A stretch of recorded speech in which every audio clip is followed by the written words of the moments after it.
on the traditional, ancestral, and unceded territory of the Squamish Nation, Tsleil-Waututh Nation, and Musqueam Nation. We recognize and respect them as nations in this territory, as well as their historic connection to the lands and waters around us since time immemorial. Does Council have any urgent business to add to the agenda? Seeing none, I will move for approval of the regular Council meeting agenda. Thank you, Madam Mayor. I move that the May 13, 2019 regular council meeting agenda be amended by adding item 11.5 regarding notice of motion regarding automated speed enforcement cameras, and that the agenda be approved as amended. Second. Okay, all in favor? Opposed? Carried. Thank you. And item 3, adoption of the meeting minutes. Thank you, Madam Mayor. I'd like to recommend that the following minutes be adopted as circulated: April 29th, 2019 special open session and regular council meetings. Second. Right, all in favor? Opposed? Carried. I'd like to remind those in attendance here that if you wish to speak to an agenda item for 3 minutes maximum, please sign the speakers list. Speak clearly into the microphone so that everyone can hear your comments, including those who depend on assisted listening devices, and provide your name and whether you are a West Vancouver resident if you wish to do so. So, first item is the delegation, North Vancouver Community Arts Council regarding North Shore Cultural Mapping Project update. Welcome. Thank you very much, Madam Mayor, councillors. My name is Nancy Cottingham-Powell. I'm the Executive Director for North Van Arts Council. And with me, I have my colleague, Michelle Richard, who's our Communications and Grants Manager, and the bright idea person who came up with the cultural mapping idea, I have to say. So today we're here to bring you an update on where we're at with the North Shore Cultural Map project, and to show you a sneak peek at the beta product that we launched on April 30th. So I just want to take a minute. I know we did provide you with a background package, but I just want to say, why cultural mapping? Why are we doing this? And this is a great quote from the Conference Board of Canada that I think encompasses a wider breadth of just talking about arts and culture. It talks about a creative economy and how it extends beyond the cultural sector to harness creativity in order to bring about positive social and economic changes across a broad spectrum of industries, sectors, and social organizations. So this is more about an art class. Very important for us to keep in mind as we move forward. This is a multi-phase project. We are in the middle of phase 2 at this point. We have done a beta launch on April 30th, and our target is full launch as of March 2020. We'll see how we do. So the scope of the project is all 3 municipalities and 2 First Nations on the North Shore. The map users, we identified residents and visitors as obviously key people who will use this product, but also arts and culture organizations, businesses, developers, festivals and events, and First Nations, and planners within the cities. And there's a really interesting statistical layer that can be added to this product after it's complete, where you can put Stats Canada layer statistics over top of the product, and it'll really help with planning and other robust things. So quite a few people are looking forward to that. Collaboration has been essential to this product and a project to date. We've received robust funding because of this really robust group that is at the table, and it does include a wide cross-section of creative cultural sector, including nonprofit and for-profit, tourism, business, the 3 municipalities and 2 First Nations. And the work being done will build relationships and create communication connections that will benefit the North Shore and the whole community for years to come. So it's not, once again, just about this product, it's about the journey to get there. Funding. The large color is the Department of Canadian Heritage Strategic Initiatives Fund. We were very fortunate once we received the initial funding from the 3 municipalities and Metro Vancouver to be able to use that as leverage money to bring in 72% of the cash budget from the Department of Canadian Heritage. So it was a very important leverage moment, and we'd like to thank you again for your support. Our advisory committee, it keeps growing. There's a lot of people at this table, and from the whole North Shore, and as you can see, there's a lot of key players that not only hold that cultural torch, but also for-profit players such as Capilano Suspension Bridge and Grouse Mountain. All very important because we want to make sure that this tool gets used widely, and the more people that are at the table helping to build it, the more that will be committed to helping it succeed. This tool will be an online map that's embedded into a website-like product. There is no app that will be downloaded. There's no passwords or logins. It will be accessible and free to everyone that can get on the internet and has a phone, a tablet, or a computer. And that was very important to us so that we don't create barriers. And especially we heard feedback from tourists that they didn't want to have to download yet another app when they were here on the North Shore. We have been very lucky to have a robust partnership with the North Shore News to help us with our festivals and events category on the map. It became apparent that we wanted to have up-to-date information so that when people were looking on the map, they knew exactly what was going on when, but we didn't want to have another place where people had to list another event on the North Shore. So we went to the North Shore News, looking at them as the only one that had the comprehensive map that had the whole picture, not just North Van or West Van. And we are working with them currently on how their technology will feed into the map on a regular basis. So a festival, an event will show up for a certain time period on the map, and then it will disappear. Those events that are annual events that are ongoing, like the Coho Festival and Harmony Arts Festival, they will also have annual listings. So they will have sort of a two-tier listing, the one that is relevant to that year and the one that's relevant to them as an organization year-round. First Nations. So both Tsleil-Waututh and Squamish are both excited about this product. They have told us that this will make them more visible on their own land to our communities, particularly from a cultural standpoint. They have their own category on the map, as well as a First Nations layer that can be toggled on to show traditional place names and audio recordings of how to say those names. We don't have that yet on the beta product, but we are hoping to have it ready for the launch in March of 2020. Very exciting opportunity. We also wanted to talk about the West Vancouver Arts and Culture Strategy and how this product is aligning with that strategy. And we're very grateful for Dodie Niedermeyer's support of the project and how that integration is happening when this strategy was rolled out. It very much investigates and facilitates integrated cultural marketing campaign across sectors. So that is one of the key points within the strategy, and it also will assist mapping the public art in West Vancouver, which currently is not, does not have a GIS platform. The other thing that I think it will do for West Vancouver culture is help show how that culture sits within the overall picture of the North Shore in terms of amenities and products and, you know, and where people are going to move around to. So I think that's important for all of us to see the context of that. Esri Technologies is who we selected after reviewing about 14 different solutions for how do we tell this story of culture on the North Shore. This is a GIS product that is used by all 3 municipalities and Squamish Nation.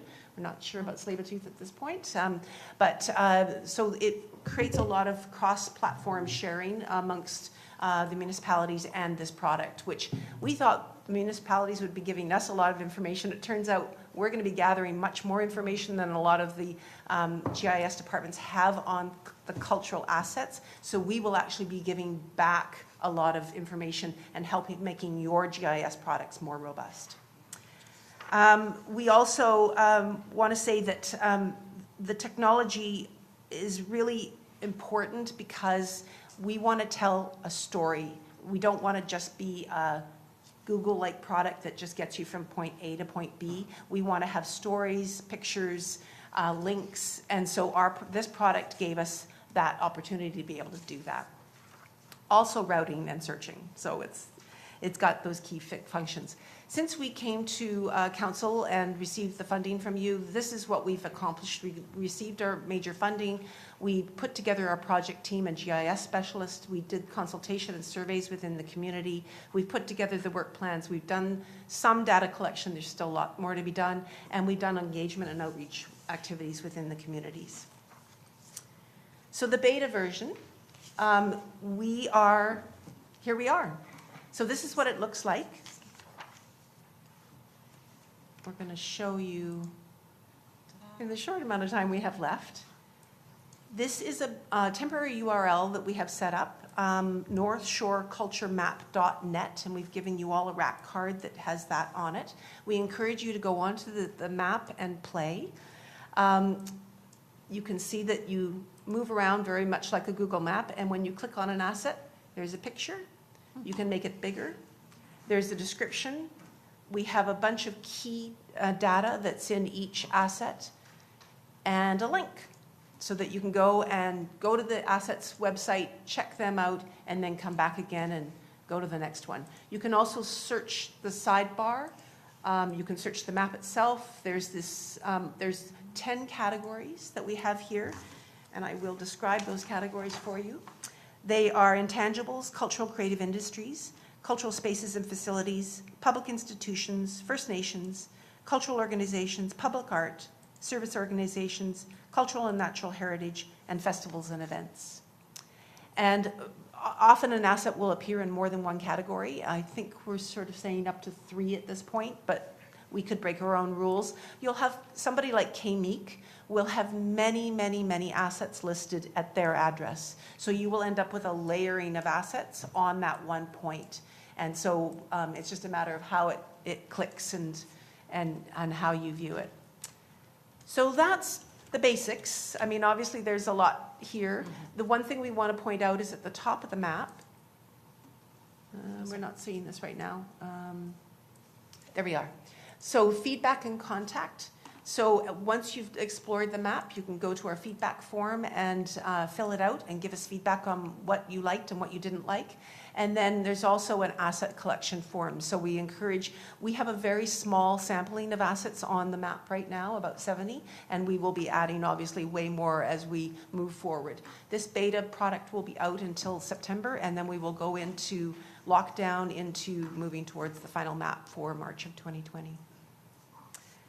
And that's pretty much our presentation for today. We thank you so much for your time. We wanted to make sure you have a chance to explore, and if you have any questions, please don't hesitate to reach out to us. Well, we can see if there are any questions. Councillor Soprovich has a question or comment. Yeah, I want to thank you for this. A number of years ago, we developed a economic development strategy in North Vancouver, and it was all on paper. Today, we have to look to the apparatus available, and I think this is a great tool to add to the economic viability of the North Shore. I really do, including the arts. I think it's a modern approach. I think also with what you have laid out there, that you have the ability to change and add to it, even to the idea that we explore the arts and we explore locations, but for the most part, for businesses on the North Shore, to go ahead and give them an aid that is going to be in everybody's phone, although it's not an app, I think is a tremendous in the right direction for the economy. So I want to thank you for that. Councillor Gambioli. Well, I'll just say it was my pleasure on April 30th to be there at part of, for the beta launch. And the best part for me was, again, to see how 3 North Shore municipalities are coordinating together, and in this case, in the arts and culture sector, because it's happening more and more. And I think that citizens should be aware that we're working more and more together, 3 municipalities. So I think it's good for everybody. So I will then make the motion if no Oh, I one think else has any Councillor questions. Thompson. Oh, okay. I just want to say thank you. It's excellent work and exactly the type of direction we need to go on a number of different initiatives. So thank you for doing such a good job on this. And I don't mean to be pushing you along, but once we get the North Shore nailed down, do you have plans for going over to Bowen or Sea to Sky corridor with it? Well, there's been work done in the Sea to Sky corridor by the Whistler Arts Council. Their map is a little different than ours, but we are already exploring with Canadian Heritage next steps on how we can link not only Sea to Sky but the Sunshine Coast, so that because as soon as we start hooking together multiple DMOs, then Destination BC becomes involved, and they will hopefully help us with funding, mainly for the marketing piece, because that's what it's all about, right? A lot of people have developed these tools, Surrey and other municipalities across Canada, but they're embedded on the back of a municipal website and there's no marketing behind them. So they're not being used, they're not being utilized. And so we really felt strongly that we've actually hired a marketing firm who is working on the whole campaign and look and feel, so that it will be something that we can use not only for the North Shore and give to Destination BC, but link to that Sea to Sky and Sunshine Coast, because that's where internationally then we become a more powerful region. Yeah, that's great news. Thank you. Yes, thank you very much. All right, Councillor Gambioli. Okay, so I will recommend that the delegation from North Vancouver Community Arts Council regarding North Shore Cultural Mapping Project update be received for information with thanks. Thank you very much for your time. Right. Thank you. All in favor? Opposed? Carried. Yeah, thank you very much, ladies. That was excellent work. All right, so moving to the next item, which is our North Shore Young Citizens Forum report. Madam Mayor, I'll provide a brief introduction. I'm pleased to introduce this agenda item on behalf of the North Shore Young Citizens Forum, who will then follow me with their presentation. As Council will recall, the forum was convened by North Shore Community Resources to increase the awareness and participation of young citizens, so that's 18 to 40, in civic issues across the North Shore. The 30 members of the forum all live, work, or study on the North Shore, and it includes 5 residents of the District of West Vancouver, 6 members who work in the District of West Vancouver, and 2 members who studied in the District of West Vancouver. West Vancouver planning staff were really pleased and happy to support and participate in this initiative, as engagement, as you're well aware, forms a key part of our work, and we're always looking for ways to include and expand the conversation. And I know that, Madam Mayor, you were involved in this, and councillors as well, particularly Councillor Wong. The forum has developed a series of their own recommendations for how the North Shore municipalities can improve engagement with and the involvement of our younger citizens. We think these recommendations touch upon the work of a number of different departments in the municipality, as well as the district's Community Engagement Committee. That's why our staff recommendation, as you can read in the report, is for their work to be really circulated and reviewed interdivisionally here at the municipality. So I'll stop talking. With that, I'd like to introduce 3 forum members, Andrew McMillan, Leah Coulter, and Wendy Sutherland, who are here to present the forum's final recommendations in their own words. Thank you and welcome.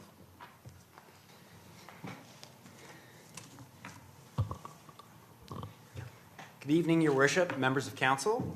For the record, my name is Andrew McMillan. I currently reside in the city of North Vancouver, but my father was a 19-year resident of West Vancouver, residing at 2020 Bellevue Avenue until his passing in 2012. On behalf of the North Shore Young Citizens Forum, many of whom 7 additional colleagues are here tonight in support, we thank you for having us in council chambers this evening and providing the opportunity to summarize and present the recommendations included within our forum engagement report. We would also like to acknowledge that we are gathering here on unceded, ancestral territories of the Musqueam, Squamish, and Tsleil-Waututh nations. Rather than simply explaining why does the forum exist, I wanted to share a quick experience we had back in November 2018, as many of us gathered at Arc'teryx's head office to learn how we could engage our local governments. A few councillors from across the North Shore were in attendance that evening, including Councillor Wong. He had us participate in a very simple yet powerful exercise He asked, raise your hand if you live in the city of North Vancouver. Approximately 50% of the attendees raised their hands. Raise your hand if you live in the district of North Vancouver. About a quarter of the attendees raised their hands. Raise your hand if you study or work on the North Shore but live elsewhere. Approximately another quarter of attendees raised their hands. How many people here live in the district of West Vancouver? As you can imagine, it was crickets. Probably zero, but maybe one attendee lived in the district of West Vancouver.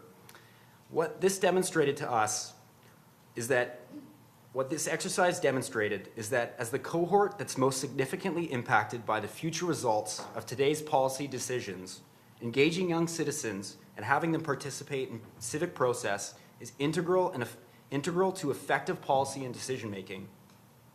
Ensuring a diversity of perspectives and ideas are heard will ultimately strengthen and improve the communities we live in.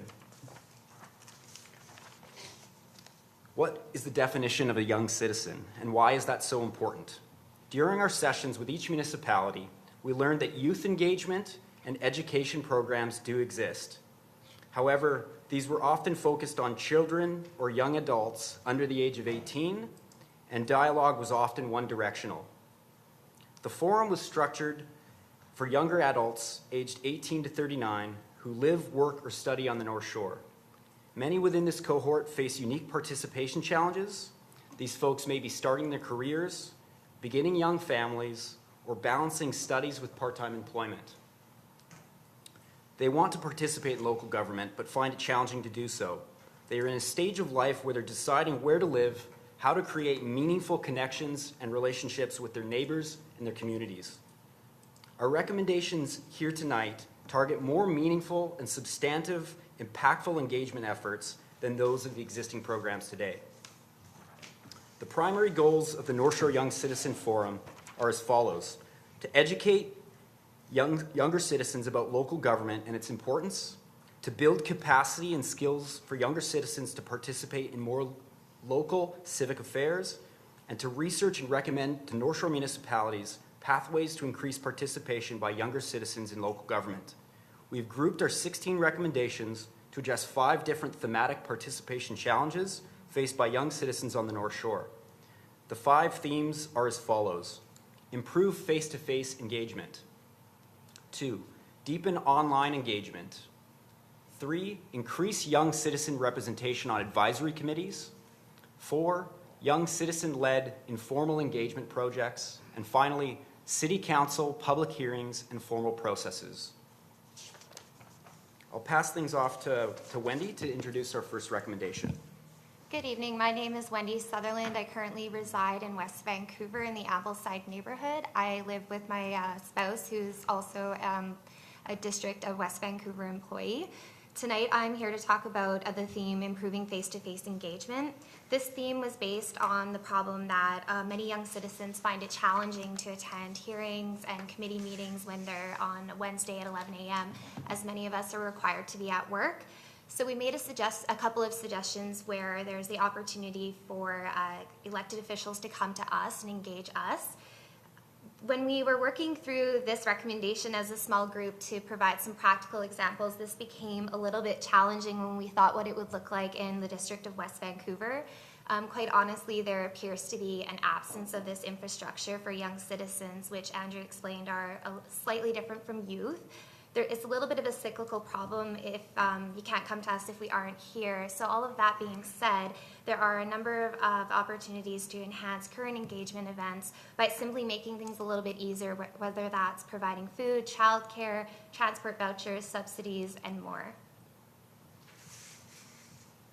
All right. Hello, my name is Leah Coulter. I grew up in West Vancouver. I currently live in North End, but about 10 of my family members still live here, and I'm over here a lot, usually doing laundry just to save on the change that's needed at my apartment. But no, I do spend a lot of time in West Vancouver still. So our second theme that we looked into was online engagement, and really many young people care about civic issues, and they want to influence decision making, but we just don't necessarily have the information or skills, understanding of how to be part of the democratic conversation. And this is a common sentiment that all of us across the forum really felt, and that as well within the origins, before this project happened, it was expressed to the project instigators. And so young citizens, they learn a lot online. And so we think it makes a lot of sense that online platforms should be the main way to bridge this civic knowledge gap. And the district does currently engage on a number of platforms and has websites. They have their new West Vancouverite platform that they've just started up. And we think they're great, but we also think that they can be enhanced and improved upon still. And so we think that the creation of digital content that is visually appealing, interactive, and enhances the public understanding of city functions should really be a priority of the communications strategy within the district of West Vancouver. So, for example, we'd like a little bit more content that is creative, jargon-free, and easy to understand for local government newbies like us, like more infographics, videos, and we also recommend just very simply an intro to civic engagement page on the District West Van website. Something like having videos about what to expect at council meetings, or FAQs on how to contact your councillors, or if you can call them or show up at their door. And so to facilitate these, the extra engaging content, we would also recommend a civic social media specialist position be created, and they would help build this more engaging creative content, but they could also facilitate a number of other tasks like helping to improve dialogue on these social media channels, answering questions, inquiries, pointing young citizens who are on their phones on these platforms to specific links or resources that they can find out more about how to be engaged.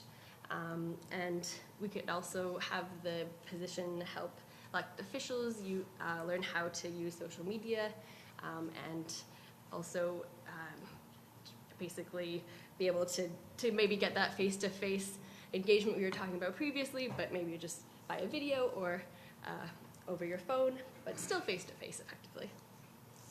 Right, I'll let you go to the next one. On to number 3, increasing young citizen representation on advisory committees. The first of the 3 recommendations we're posing under this thematic group: form a young citizen working group within 1 year period. The working group will be tasked with exploring and making recommendations on how to advance young citizen engagement within the municipality. The working group will prepare the terms of reference, selection criteria, and staff report to council calling for the formation of a young citizen advisory committee. The working group should be allotted a modest operational budget and be comprised of either 5 or 7 voting members. Voting members should be under 40 and reflect a diverse cross-section of the population within the municipality. Members can be appointed by a staff liaison following a similar application process as used currently for advisory committee selection. Number 2, probably the most substantial and impactful of the 3 recommendations under this theme: form a young citizen advisory committee within 1 to 3 years, but no reason that can't be formed within a month. The Young Citizen Advisory Committee will be comprised of either 7, 9, or 11 voting members to achieve quorum, a staff liaison, and 1 councillor liaison. Voting members should be under the age of 40 again and reflect a diverse cross-section of the population within the municipality. Members are to be appointed by council via a blind vote or as per whatever selection process is currently in place for selecting advisory committee members. Should adjustments to the District of West Vancouver's selection process and terms of reference be required to facilitate, these can be reviewed by the Young Citizen Working Group and presented to council for adoption. The advisory committee terms of reference will be developed by the working group, but should be flexible enough so staff can refer items for review should they feel young citizens have historically been underrepresented in previous and related engagement efforts. The advisory committee will prepare and submit formal resolutions and recommendations for council consideration. This is critical and distinguishes the Young Citizen Advisory Committee from other forms of input that currently exist. For example, youth councils or youth UNs or other sort of engagements. For reference, a draft terms of reference we've prepared has actually been included as appendix number 1 of the report, should anybody wish to review. And finally, number 3, strengthen young citizen representation on existing advisory committees. We recommend that the District of West Vancouver adopt a specific policy ensuring diversity on advisory committees, or that revisions are made to existing terms of reference for advisory committees to include equitable representation of young citizens under the age of 40 within 1 to 3 years.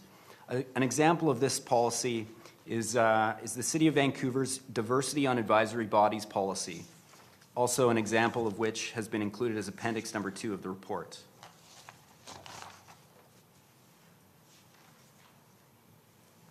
So the fourth theme that we explored was young citizen-led informal engagement projects. And across the North Shore, we found little funding that encourages community projects to be organized by 20 to 40-year-old, that age range, which we're specifically addressing here. And usually there is some funding channels, but it's usually restricted to a more conventional youth definition, so maybe under 25-year-old there's some funding available, but we think that there's definitely opportunity to make a Young Citizens Fund that is more broad and diverse, and that supports informal engagement projects led by young citizens. And we think this is a great way for the government to encourage more of a bottom-up engagement, not just the top-down district looking to incite events and community-led initiatives, but also empowering young adults to come together in their community and make events happen that they are passionate about.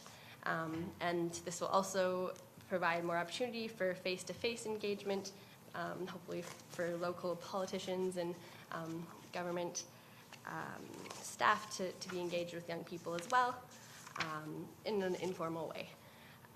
So this fund could be brand new, or it could come about from alterations in policy for existing youth funds.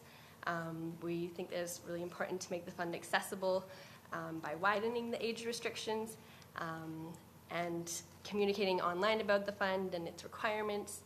And as the current demographics in the district are diverse, it's important that the fund applicants and recipients reflect this diversity.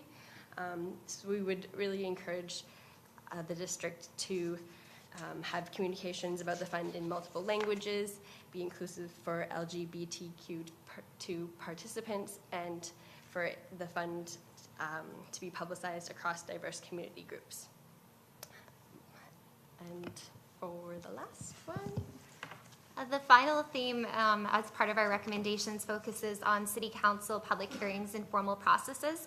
So the key problem that centered around this theme was that young citizens on the North Shore have been identified as a group noticeably absent from these meetings, which traditionally serve as an opportunity for residents to provide their perspectives, input, and feedback on key issues and priorities. So as previously mentioned, it can be challenging for young citizens to attend city council meetings with schedules, responsibilities. However, we do want to be engaged.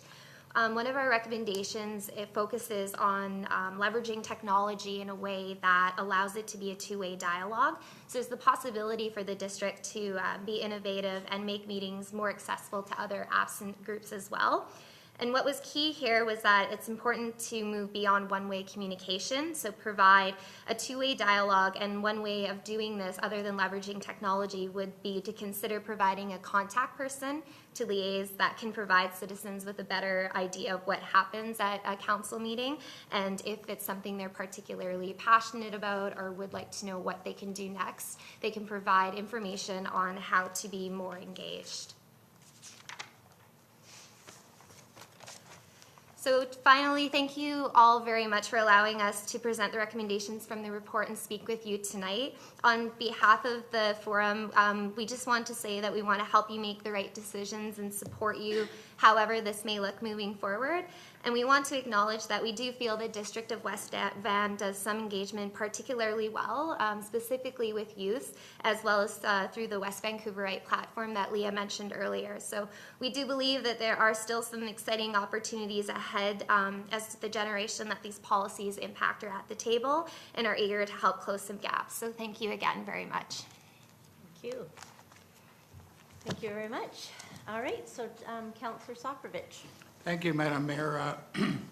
Well, delightful always as youth coming forward. You are our future, and I like the fact that you have worked on something like this.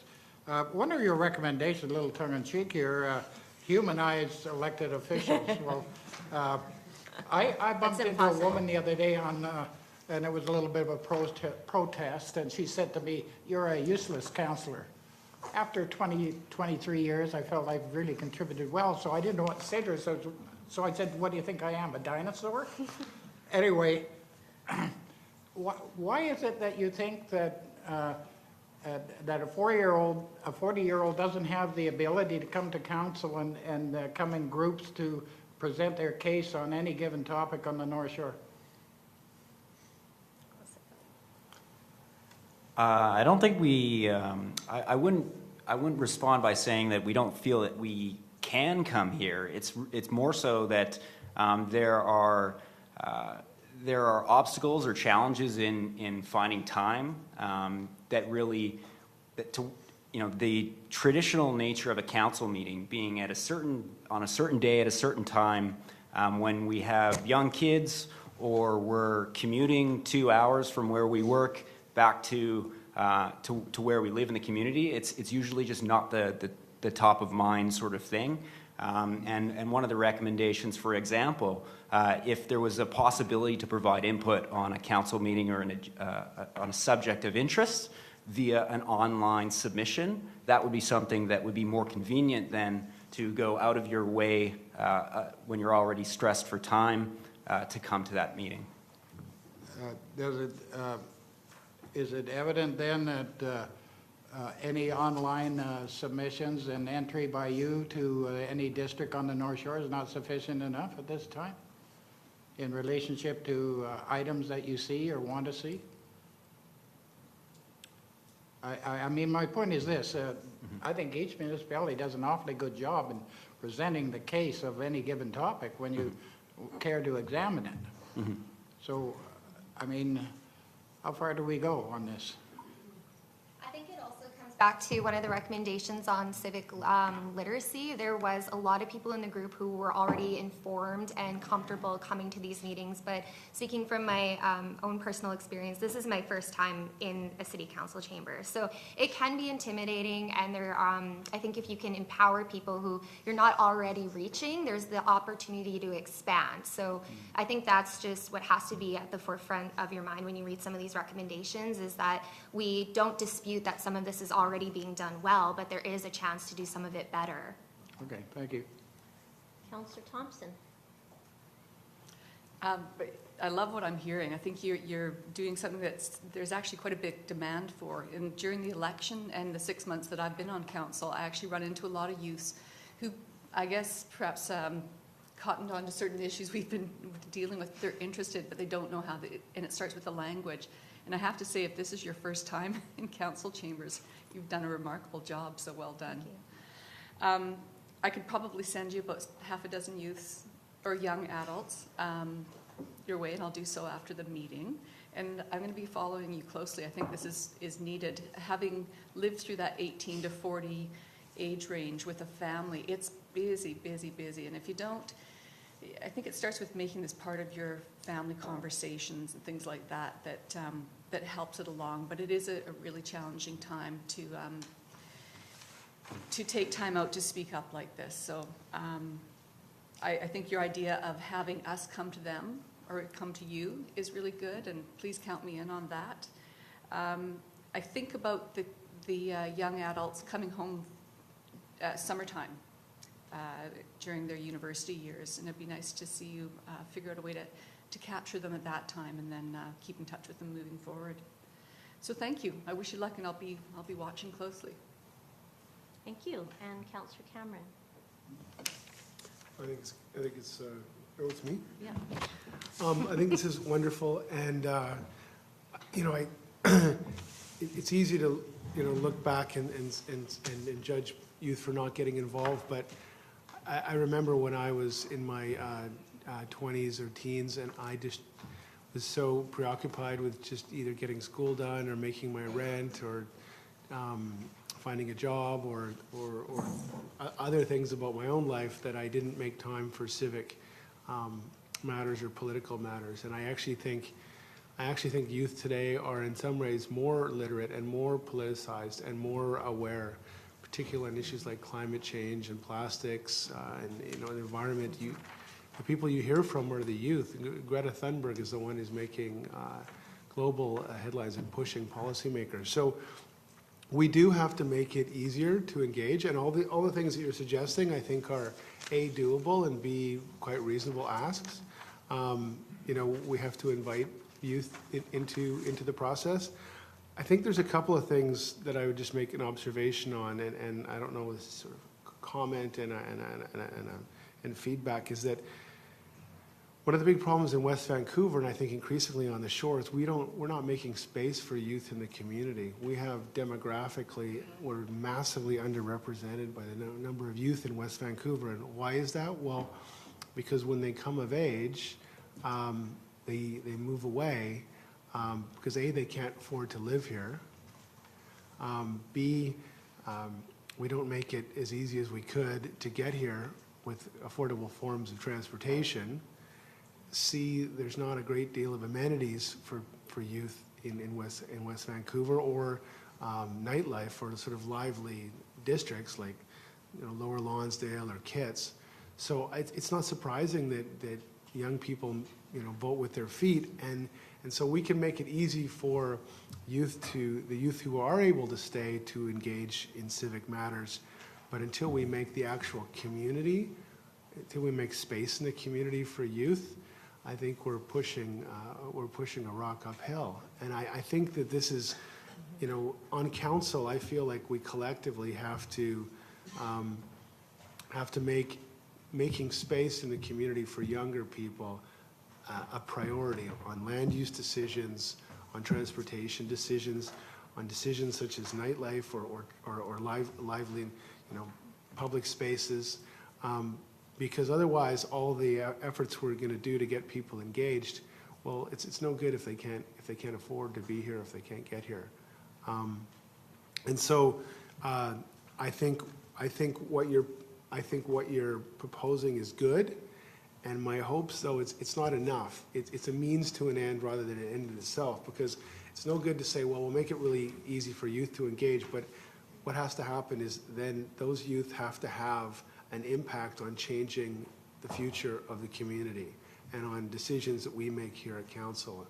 And so this is only a means to an end. It's not the end in itself. And so keep pushing and keep, I would urge you to keep demanding a voice in your community, and because if you don't, there's other people in the community who are very vocal about what serves their interests. So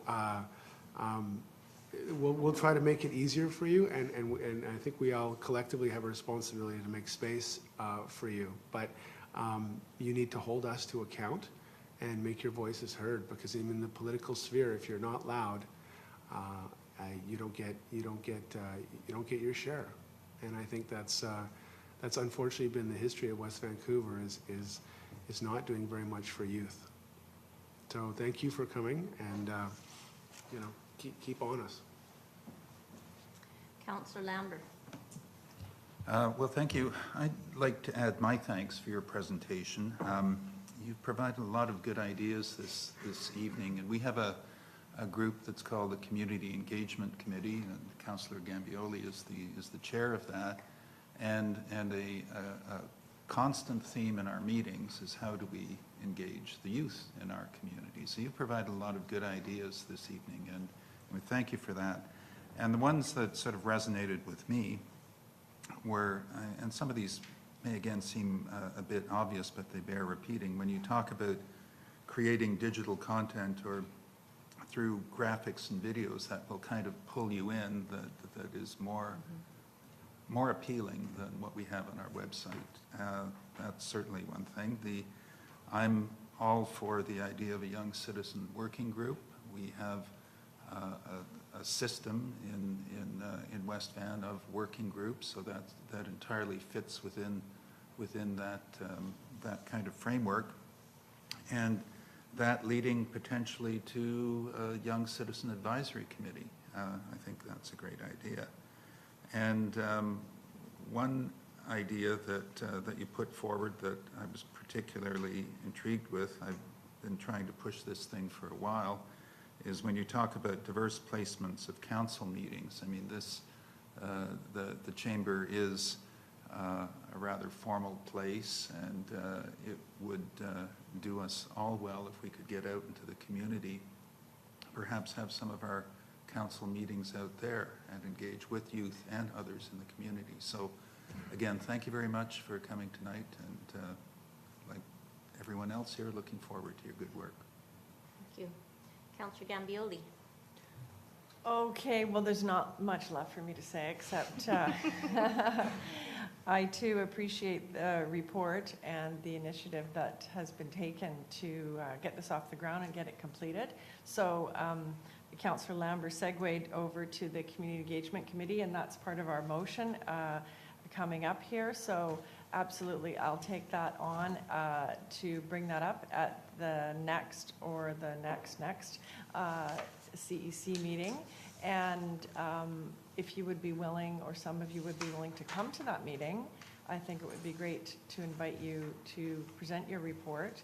And the staff member who's sitting behind you in the black and white striped jacket is Donna Powers. She is our staff member who's responsible for the CEC and all of our communications. And we were talking about this at our last meeting, exactly the issue of how to integrate youth. So this is very timely, and I'm sure that Ms. Powers would like to talk to you about an upcoming meeting to see if you could join us, and we could put some of your suggestions to good use. So thanks very much. Councillor Wong, I do have a few comments before you put the motion on, but if you want to go first with your comments. Thank you, Your Worship. I guess it's only appropriate that I speak second to last, being the youngest member of council. Thank you, Mr. Bailey, for saying I am still young, despite being 38. I'm really pleased to see your report and hear your recommendations come forward. I certainly believe that youth empowerment and empowerment of young adults is really important. You know, truly, you folks are the future leaders of our communities, and so the more we can do to prepare you and engage you, the better our communities will be in the future. So that's certainly a big passion of mine. Similar to Councillor Lambert, I've been a big proponent of bringing council up in the community. I frequently joke with my colleagues about let's have council in the park, because I know the city of Vancouver does it. And so certainly there are some prohibitive logistical components, but I feel very strongly that, you know, if council wishes to have a specific quality of engagement with its citizens, all of its citizens, then we must, as a council, lead by example and go to the people where the people are. So I firmly believe that's an important part of doing our job. So thank you so much for coming today. Thank you. And just before we get a motion on the floor, I want to echo some of what Councillor Cameron was saying. There's a statistic that I like to give people from the most recent census data, and that is that only 2% of our population is between the age of 25 and 40. That's a very low number, and we do have issues around just having youth in our community. It seems every time I meet someone, they actually say, oh yeah, I used to live in West Van. I used to live in West Vancouver. It's amazing how many people used to live here. And there's a number of reasons for that. But your report is a big deal, and it is important to us because we're always asking, how can we reach our younger demographic? And your recommendations are articulate, proactive. You're actually coming to us, which we appreciate. And we can definitely do better, especially around our online engagement. And you've given us some very concrete, specific ideas how we can do that and what you want from us. And the fact that this forum took place and it is proactive, I think we have to honor that and we have to value that. There are some, I think, questions that are raised by your report a little bit around the working group and the relationship of that to the advisory committee and whether we need to do both. I mean, you've done a lot of work here already, so I'm kind of wondering about that. But our motion does direct that we put it out into our divisions and to our community engagement committee, and I will be very interested in seeing a report back on this and what we can implement, you know, in the short term, in the medium term, and in the longer term. Because, again, all this work went into it. We've got to walk the talk, and we've got to kind of put our money where our mouth is and do something that actually does cater to the needs of the younger demographic. And as government, we have that responsibility, and I'm committed to doing that. So thank you very much for your good work and for your interest in civic politics in your area. So thank you. All right, so Councillor Wong. Thank you. I'd like to move that the report be received as information and then their report subsequently be circulated across our divisions and also to the CEC. I'll second it. But I hope Councillor Wong will entertain a friendly amendment. I think further to the Mayor Booth's comment about actually actioning something, as unfortunately the memo or the motion that's on the floor doesn't actually oblige us to do anything substantive. So I would like to propose that we add a third bullet to this motion to say have staff report back on the implementation of some or all of the suggestions from the youth advisory, the Young Citizens Forum report. So I'd like to, and Ms. Lemus, I'll look to Ms. Lemus for a time frame in which that is both reasonable but not too extended.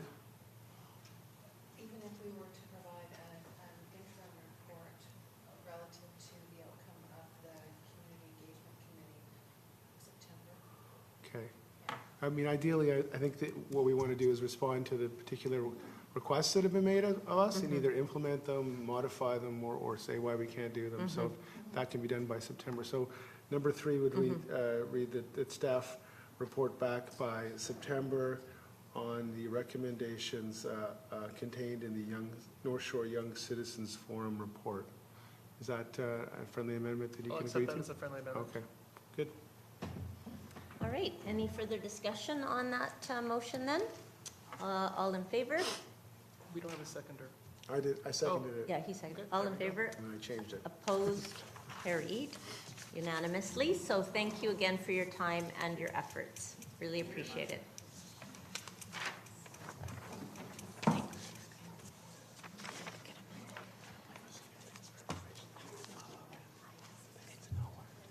Good. No, good. Especially this. You've done all this work. You know, you've added some.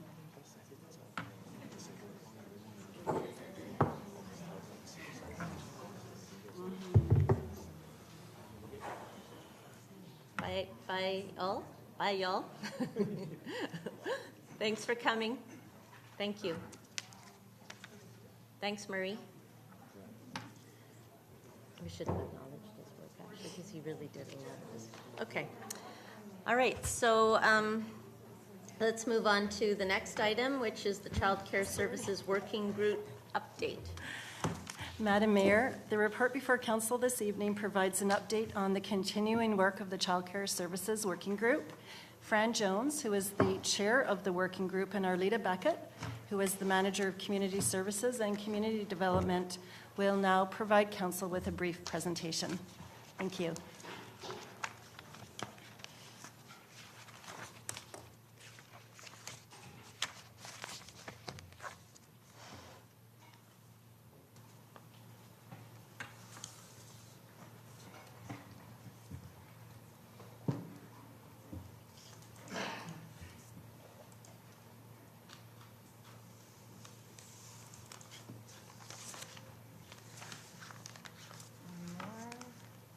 just have to get one more click, I think.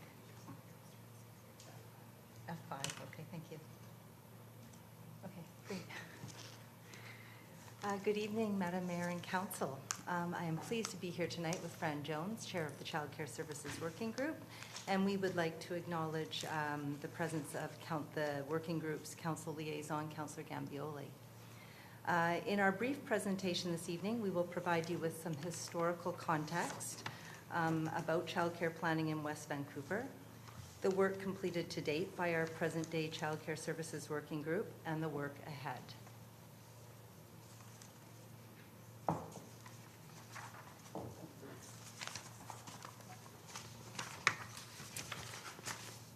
There's been considerable change since the district's first Child Care Services Working Group was formed in 2007. These include new bylaws and policies governing childcare use in the district, renovations to Ambleside Park and Gordon House childcare centers to create childcare space in the community, the creation of the West Vancouver Child and Family Hub, and the creation of a childcare plan in 2010. In addition to these child-focused achievements that you see on the screen in front of you, Council's other endorsed plans, such as the Blueprint for Social Responsibility and Change and the Official Community Plan, provide support for childcare in the public realm.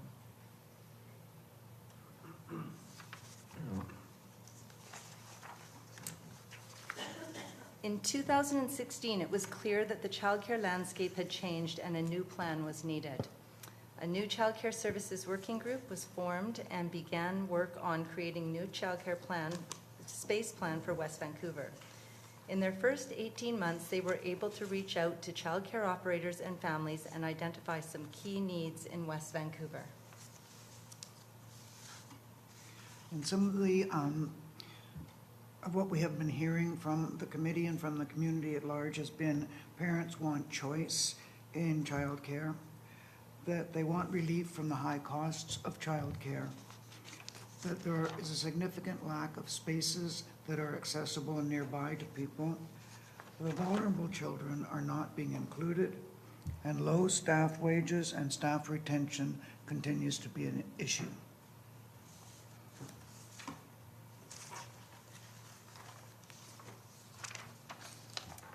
In the background, while the Child Care Services Working Group was commencing its work, the provincial government was promising new funding to support some key challenging areas. The Child Care Services Working Group opted to suspend its work as the provincial government was making assurances that new funding would soon be available for municipal childcare plans. In March 2019, West Vancouver received a $25,000 grant to enhance its existing efforts to create a new 10-year childcare plan.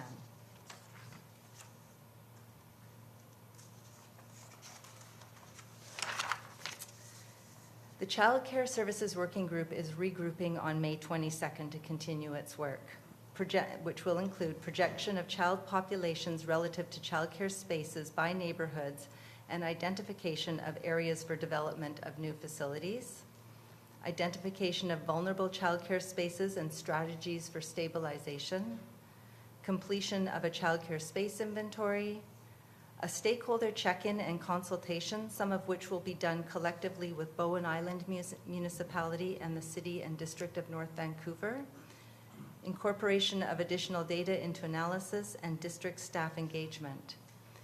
To assist us along the way, Metro Vancouver has been creating bi-weekly conference calls for all of the municipalities in the Lower Mainland and the Fraser Valley to discuss their progress in their own respective childcare plans.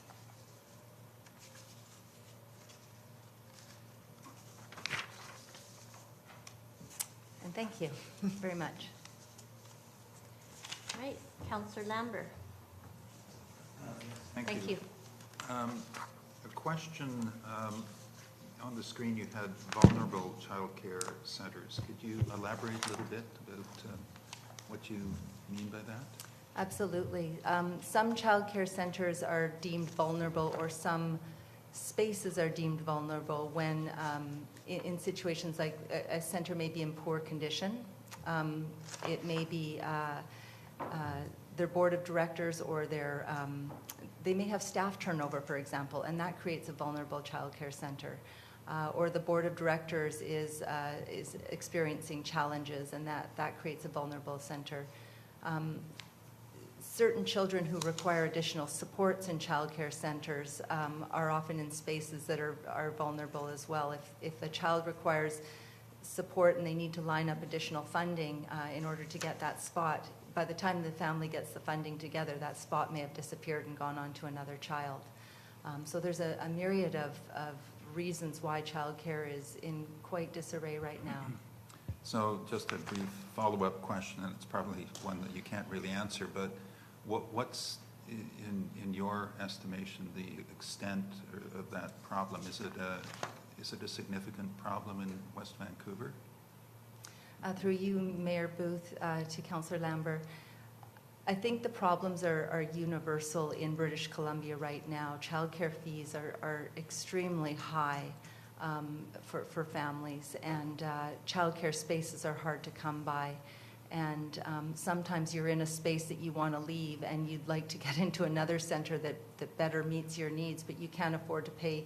It's last month, first month, and sometimes all the additional fees that are associated with that as well.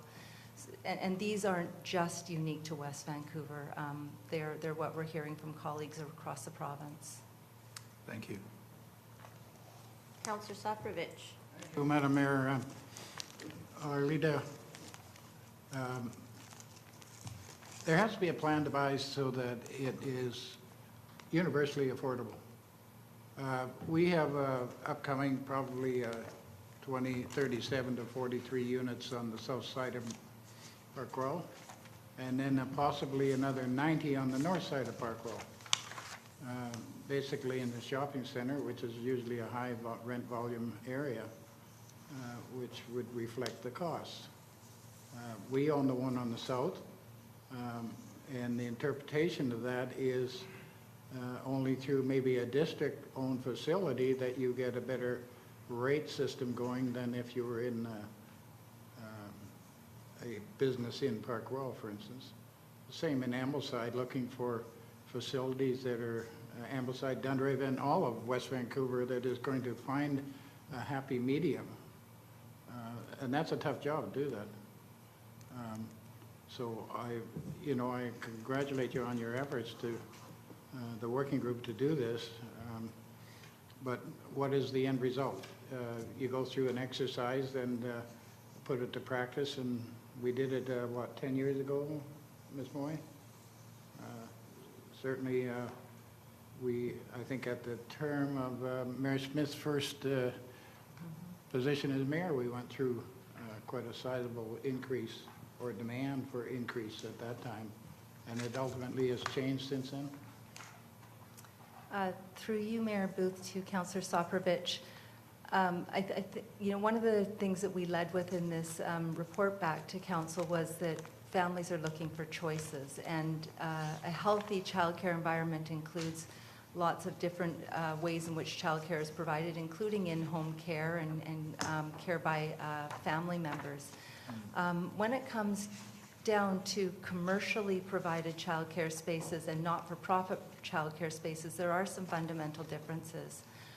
For example, a not-for-profit childcare environment is required to put any of its surpluses back into the childcare center, and the board of directors can choose to do that in a number of ways. In a commercial outfit, any surpluses are at the discretion of the business owner, and that may or may not include going back into what we would call on-the-floor benefit, or the benefit of being right in the childcare environment. So they may look the same from the outside, but childcare centers are very diverse on how they're operated on the inside. Okay, thank you. Councillor Gambioli. Thank you. So just in reading through the report, there's obviously a lot of work to do now that things have been on hold for a while. But I sort of went backwards through your timeline from next March, and I was looking at a couple of things. First of all, work still to be completed from the original terms of reference. Of course, for us, the most important one is the recommendations on how the district can enable and support the creation of childcare spaces. I would really hate to wait a year to get any draft recommendations. I'm really hoping that since you've obviously done some work already, I don't know about how the rest of us feel, but I would really like to see some draft recommendations soon.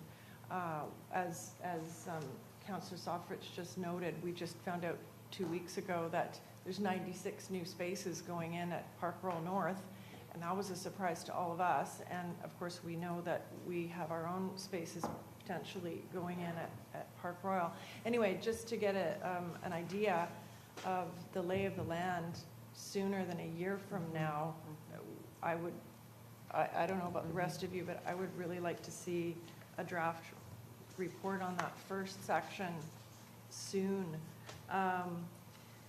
And the other part, I just wanted to try to ensure that we're coordinating with the, if we need to, with the Community Engagement Committee. It says at the very end of your report, future West Vancouverite engagement and the results from public engagement and outreach efforts will comprise part of the final report, but I don't really see what parts of your proposed work plan actually relate to public engagement, other than, it looks like a lot of research that you need to do, but is there really a public engagement component to the work plan? Through you, Mayor Booth. And when would that be? Sorry. Okay. So through you, Mayor Booth, to Councillor Gambioli, part of the public engagement is the stakeholder engagement. Okay. So working with groups such as Avalon Women's Centre, the folks that use the Harvest, those community groups, and I think I alluded in the presentation that some of that would be done jointly with the district, the city, or Bowen Island, because we don't want to be inundating those groups 3 times with some of the same questions.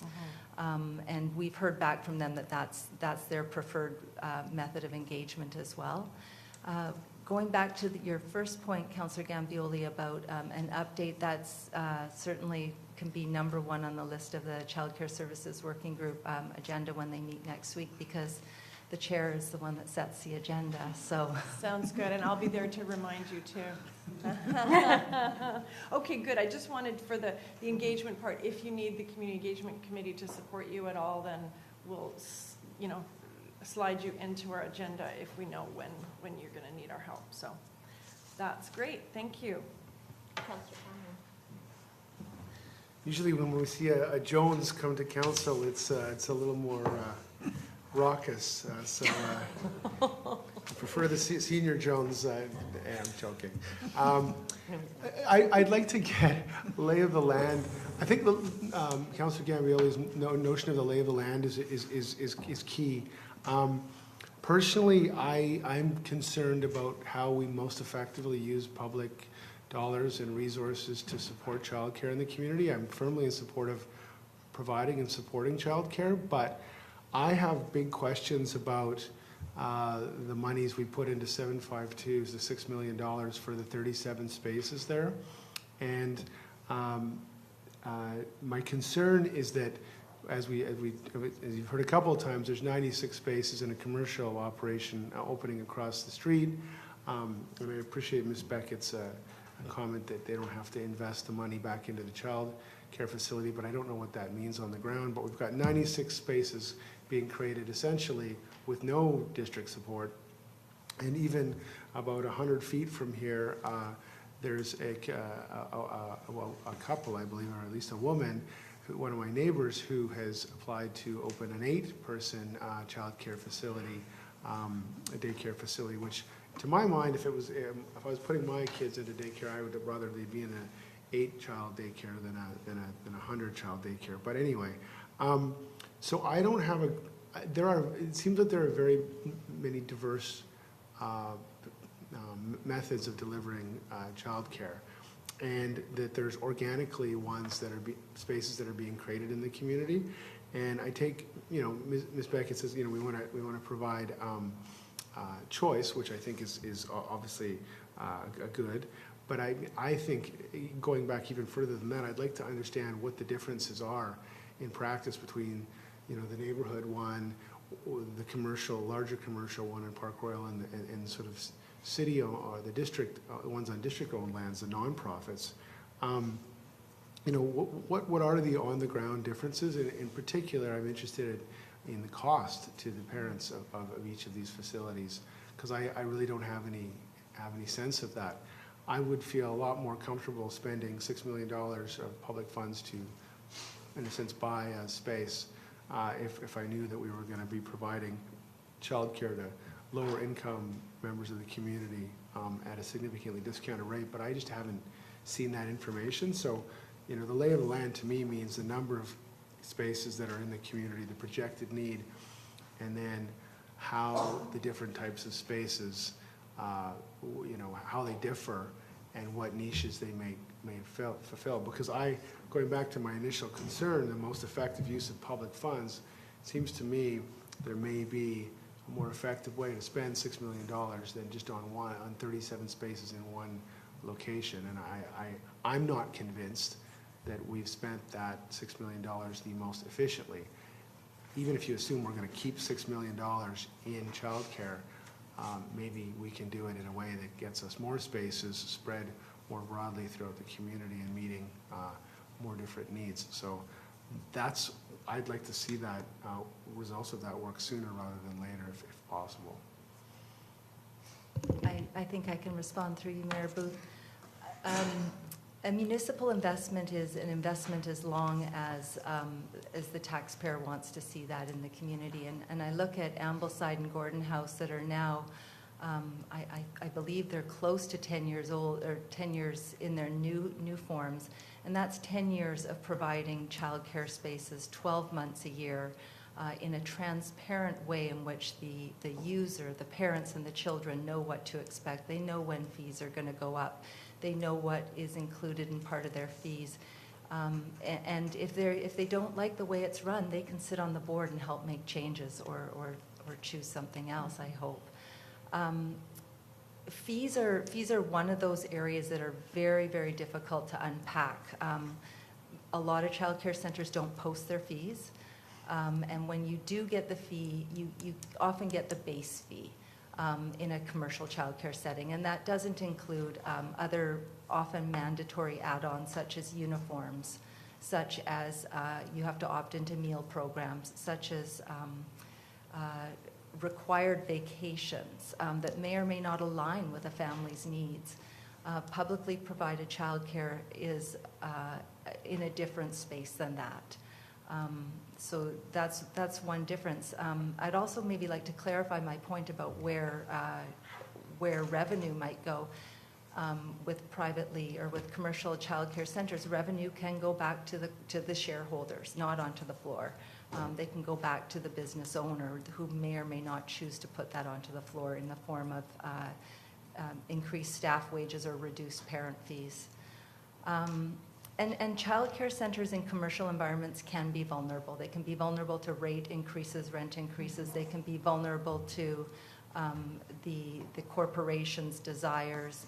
And when you have a chain childcare or a commercial outfit managing two or three childcare centers in the same location, they'll shift staff around from one place to the next because they have the capacity to do that. And from a child's perspective, when you talk about what does it look like on the floor, that child may walk into the daycare and find a whole different group of staff the next day. And that's hard for children to make those adjustments. And that's one of the hallmarks of childcare programs that are linked to municipalities is they're often rented out to not-for-profit organizations that are based in the community in which the board of directors comes from the community and can control issues around quality like I just spoke of. Yeah, I hear what you're saying, and all those things are good. I would still like more hard numbers if it's possible on costs and number of spaces.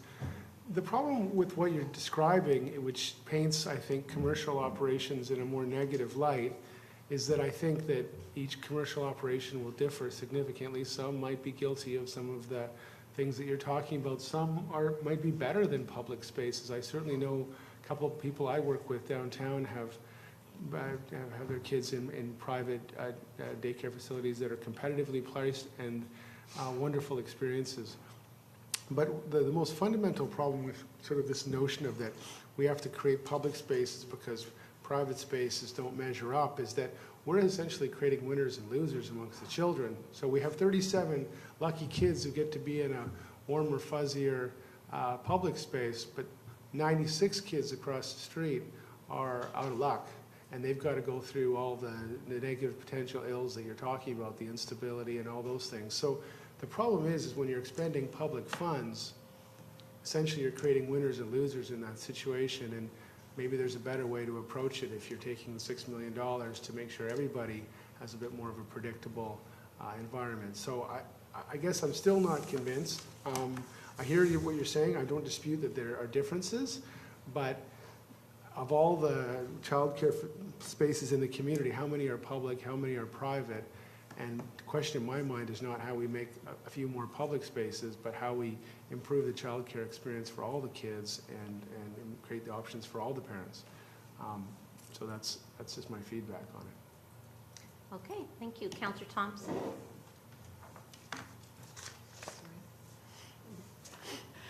Thank you. This is actually really interesting and an interesting presentation and questions. So, and I know how complex it is for such a precious commodity. It isn't straightforward, and there's so many different needs to be met here, as well as our ability to be livable. So I'm in line with Councillor Gambioli about trying to get as much information as soon as possible so we can start making decisions, understanding what our community needs are, and making decisions and managing the situation. Thank you. Councillor Lambert? Well, I was going to read the recommendation, but before... Maybe, and I have some comments before as well. Okay, I was going to perhaps propose an amendment to that recommendation in line with this discussion to the effect that and that staff prepare a discussion paper regarding alternative approaches to the delivery of new childcare spaces for consideration by council. Now that's pretty vague, but I think that with the expertise that staff have, it would be a way for council to become at least a little more educated on what the options are and add something to this conversation. I don't know if it's entirely appropriate, but I just put it out there as a...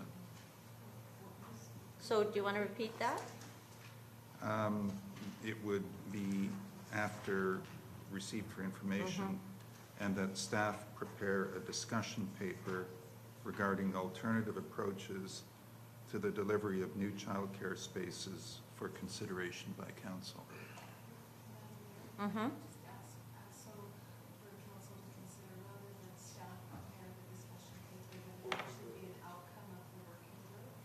Okay, yeah.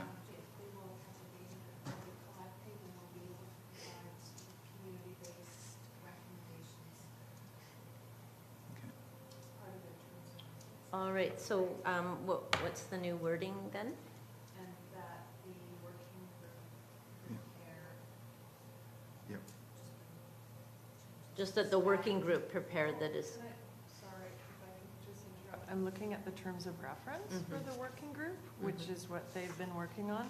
And 3.4 says that the group will assess the relevant information and make recommendations to council regarding, among other things, a revised childcare plan for the next 10 years and an appropriate long-term strategy for the support and development of new or replacement childcare facilities and any other matters that the group determines. Does that not cover it already? Well, maybe let Councillor Lambert speak to what the... It does, but what I was trying to address was getting some earlier information. Yeah. Just that's what I was trying to do. So recommendation is earlier than later. Do you have a date? That's why I used Deadline? Councillor... think what Councillor Lambert Cameron? wants, and what I mean, we're on the same page on this, is that we're asking the working group to report back on an interim basis with some of the data, rather than waiting for the fully formed baby, as it were, of childcare at the end of the day. So if the working group can report back on an interim basis regarding some of the childcare numbers, projected needs, you know, some of the data, educate us somewhat. Give us more. Yeah, maybe that's the critical piece. Well, what's feasible? Because you're looking at, you're looking at 2020 and, It's the middle of May right now, and they're planning to come back in March next year, so it's 10 months from now. So you want an interim. before the end of this year, before the end of 2019? Madam Mayor, so the CEC could actually, because they will be providing oversight to the working group, could potentially move them down on a date for an interim report. And if you say prior to the end of 2019. Why don't we have the motion and then the CC can still do that, but it's a direction of council, yeah. Before the end of the year, an interim report. What does staff feel on this? Would Through do you, a- Mayor Booth, to yeah. Councillor Gambioli, I think we can do a report an interim report before the end of the year. I'm just sort of, maybe end of October, by the end of October, if council's calendar permits. Sure. Why don't we aim for that? And they can give us an update on where they're at that time. Okay. So is the motion clear then to everyone that the working group is going, the childcare working group is going to provide council an interim report with, well, I don't even think, we can just say an interim report we'll say by the end of December, by the end of 2019. If you come earlier, then that's great. Is that, Councillor Lambert, is that, does that make sense to you? Sure. Oh, well, yeah. The report dated April 24th, 2019, titled Child Care Services Working Group Update, be received for information, and that the working group prepare an interim report for consideration by council or for delivery to council by the end of 2019. Is that- I'll second that. I think Councillor Wong seconded it. Okay, I'll All right. second that. Okay. Any further discussion on that? Good. Thank you. All in favor? Opposed? Carried. Thank you very much. Oh, I actually wanted to make some comments, which I didn't get to do. Just that actually, and it sort of echoes what the rest of council has been saying, which is that I think parents are desperate around childcare, and there are limited choices, and so parents are forced to put their babies, their toddlers, their young children in sometimes less than ideal situations. The cost, I know we were looking at cost for one of our for-profit organizations, and I don't think the general public that maybe doesn't have children in childcare recognizes that the cost can run up to $15,000 per child per year after tax dollars. Like that is, this is why it's in the top 3 among housing, transportation, and childcare. And sometimes parents have to choose between childcare and suitable transportation because they have to put their children in daycare. So it's a critical service that is in our family-friendly charter that's in the council office, looking through that lens and ensuring that we're supporting our younger families and our residents in this way. So, and as far as Councillor Cameron's comment about, you know, for profit and the negative versus positive, I think it's very similar to supported or assisted living care. We have private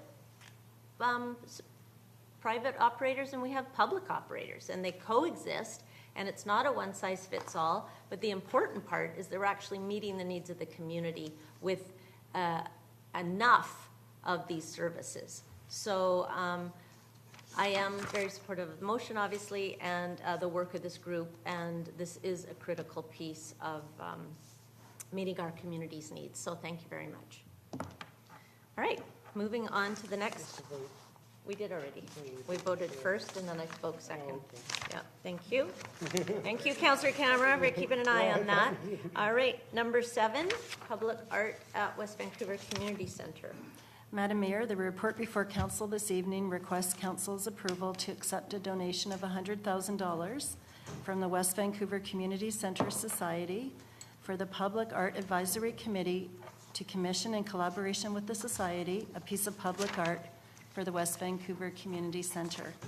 Dodie Niedermeyer, who is the Senior Manager of Cultural Services, and Jody Wiederick, who is the Society's Executive Director, are here to answer any questions that you may have.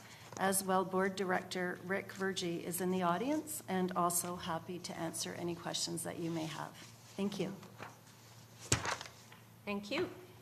All right, Councillor Soprovich.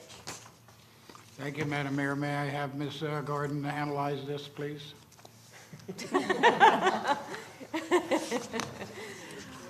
Councillor Soprovich very much values your opinion, Ms. Gordon, on everything and anything.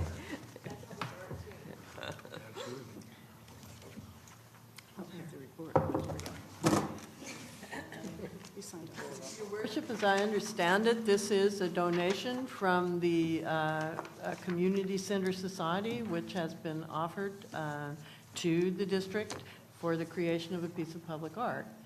And what the report is seeking to explain is exactly that. So this is not $100,000 that would be in the city's budget in any way. This is a donation from the Community Center Society. So this is money that the district does not have right now, let's put it that way. And if the district wishes to accept this donation, then this piece of public art would be created in collaboration with the Public Art Advisory Committee. And the balance, Ms. Gordon, is from the Capital Equipment Reserve? Not for this, Your Worship. I believe maybe That's you the were next speaking. one. Oh, that's the next one. I'm That's the sorry. next Okay, yeah, got it. report. Okay, thank you. Okay, thank you. Councillor Wong? Thank you. I think I've got a question for Councillor Gambioli, who I believe chairs the Public Art Committee. Am I correct? I'm not the chair on the council rep. Oh, sorry. Yeah. Is there any idea of what kind of piece of art it will be, where it will be placed, general terms, just? That's a good question. Yes, so the Public Art Committee, in conjunction with with Jody here and as a representative of the Community Services Society, actually took a walkabout last month at the civic site area, and in discussions, it's the idea is to place some sort of public art on the south side of the building, if you can imagine. And we looked at the fact that there's already on the south-facing window of the Aquatic Center, there's already that rolling down public art piece that comes down, you know, when it's too bright. So that's a piece of public art. The big rocks, stones there with the water coming out of them, it's not technically a public art piece, but it is sort of a gathering space, so that, you know, anyway, I don't know much about the artistic side of things, okay? But the point is that both groups have agreed that something on that side of the building, possibly on the side where the senior center is, kind of coordinating with that fountain-ish sort of sculpture, is something that we're moving towards. That was the discussion. So there's absolutely no indication of what it might be or what not, but as the report says, I believe what would happen is that the Society, in conjunction with the Public Art Committee, would work towards doing a call for artists eventually, and would coordinate on that, being the judges of that. Certain members would be judging, making a short list and agreeing on the final piece, et cetera, et cetera. So that's going to be drawn out over the next few months. Thank you. Does that make sense? Mr. Vergy, did you want to speak to this at all while you're here? I mean, this is a generous donation to the community from the Community Center Society, and I do want to acknowledge that. Thank you, Madam Mayor and councillors and staff for having us here tonight. We're happy to try to answer any questions or clarify anything about this. You know, our society is really excited about this donation and enhancing the facility at the community center and the civic site. Ideally, you know, when the actual piece of art is designed and decided upon, we're hoping that it'll be something of an interactive nature, that the community can engage with this piece of art. So that's the type of thing we're trying to do. Excellent, thank you. Okay, Councillor Lambert. This is really just as a point of clarification from reading the report. But this donation, does it come from the Lalji bequest that was made, I guess it was last year, to the society? Yes, it does. Okay. All right, because I was reading that the intent of that was more for programs and services, but I also read in the report that the Laljis were in agreement with the idea of using some of that money for the artwork. That's correct? Yes, Yeah. we did consult and speak with the family, and we tried to ensure that the program services and any equipment enhancements aligned with their family values, so this was elevated. Great, okay, so I mean, and the last sort of point of clarification, it really isn't our decision as council. This donation is really totally at the discretion of the society, correct? Yes, okay, well, thank you, that's it. Well, I think sort of just to clarify, we jointly operate the community center, so I suppose, you know, council could say, turn down the donation. I mean, we're a joint operator, but it is their, yeah. I wasn't suggesting that. that. Okay. All right, I was just clarifying that. Okay, thank you. Councillor Thompson? I'm just wondering if what considerations have been made for putting the piece of art somewhere when the site is being considered for future development. Well, again, to the best of my knowledge on that issue, the site is being considered for future development sometime down the road. But looking at the plans that have been put forward, we're trying to keep the Great Lawn intact as much as possible. And so I think this was one of the main reasons that we decided to put it on the south side, so as to not affect it during that process. I think that was the big thinking behind that. Okay, thank you. Councillor Gambioli? So just to add, and again for clarification and full disclosure, in accepting this donation for public art, I mean, not only is this obviously going to enhance the community center, and you can read in the paragraph on page 3, you know, the criteria for artists would be that the piece is considerate of the context of the location and architecture of the building, approachable and inclusive, demonstrative of a clear theme, and perhaps including an aspect of play and physical interaction. Anyway, it's a lot to ask.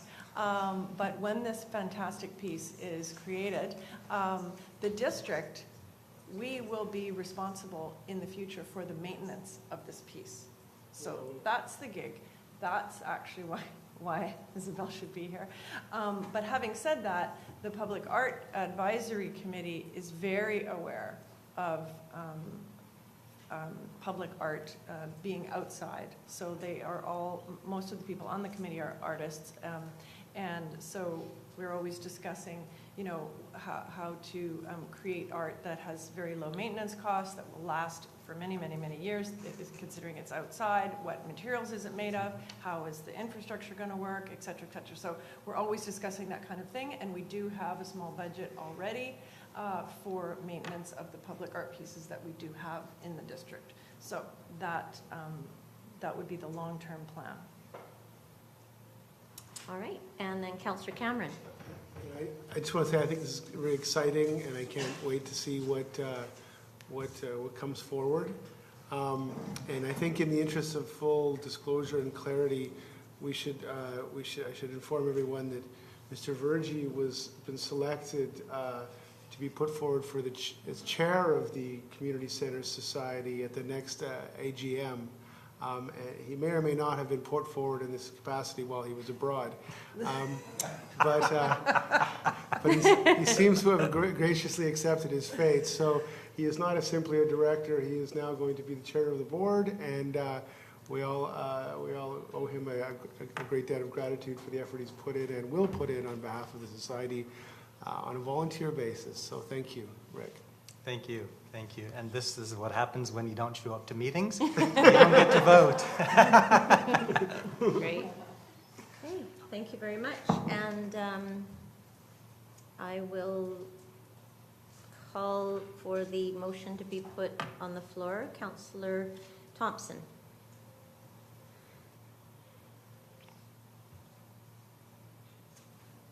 You got that? Thank you, Madam Mayor. I'd like to recommend that the donation from the West Vancouver Community Centre Society in the amount of $100,000 for the development of a piece of public art in the West Vancouver Community Centre be accepted. Second.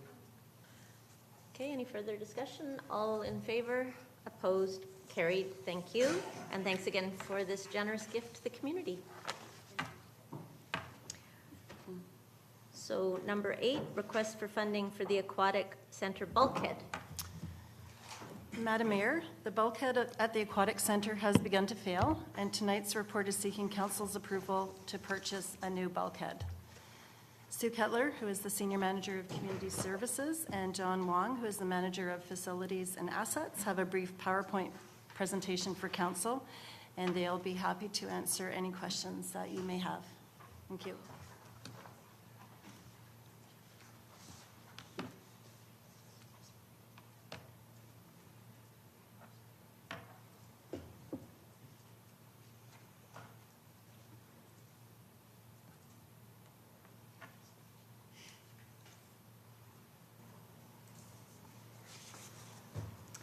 Good evening, Mayor and Council.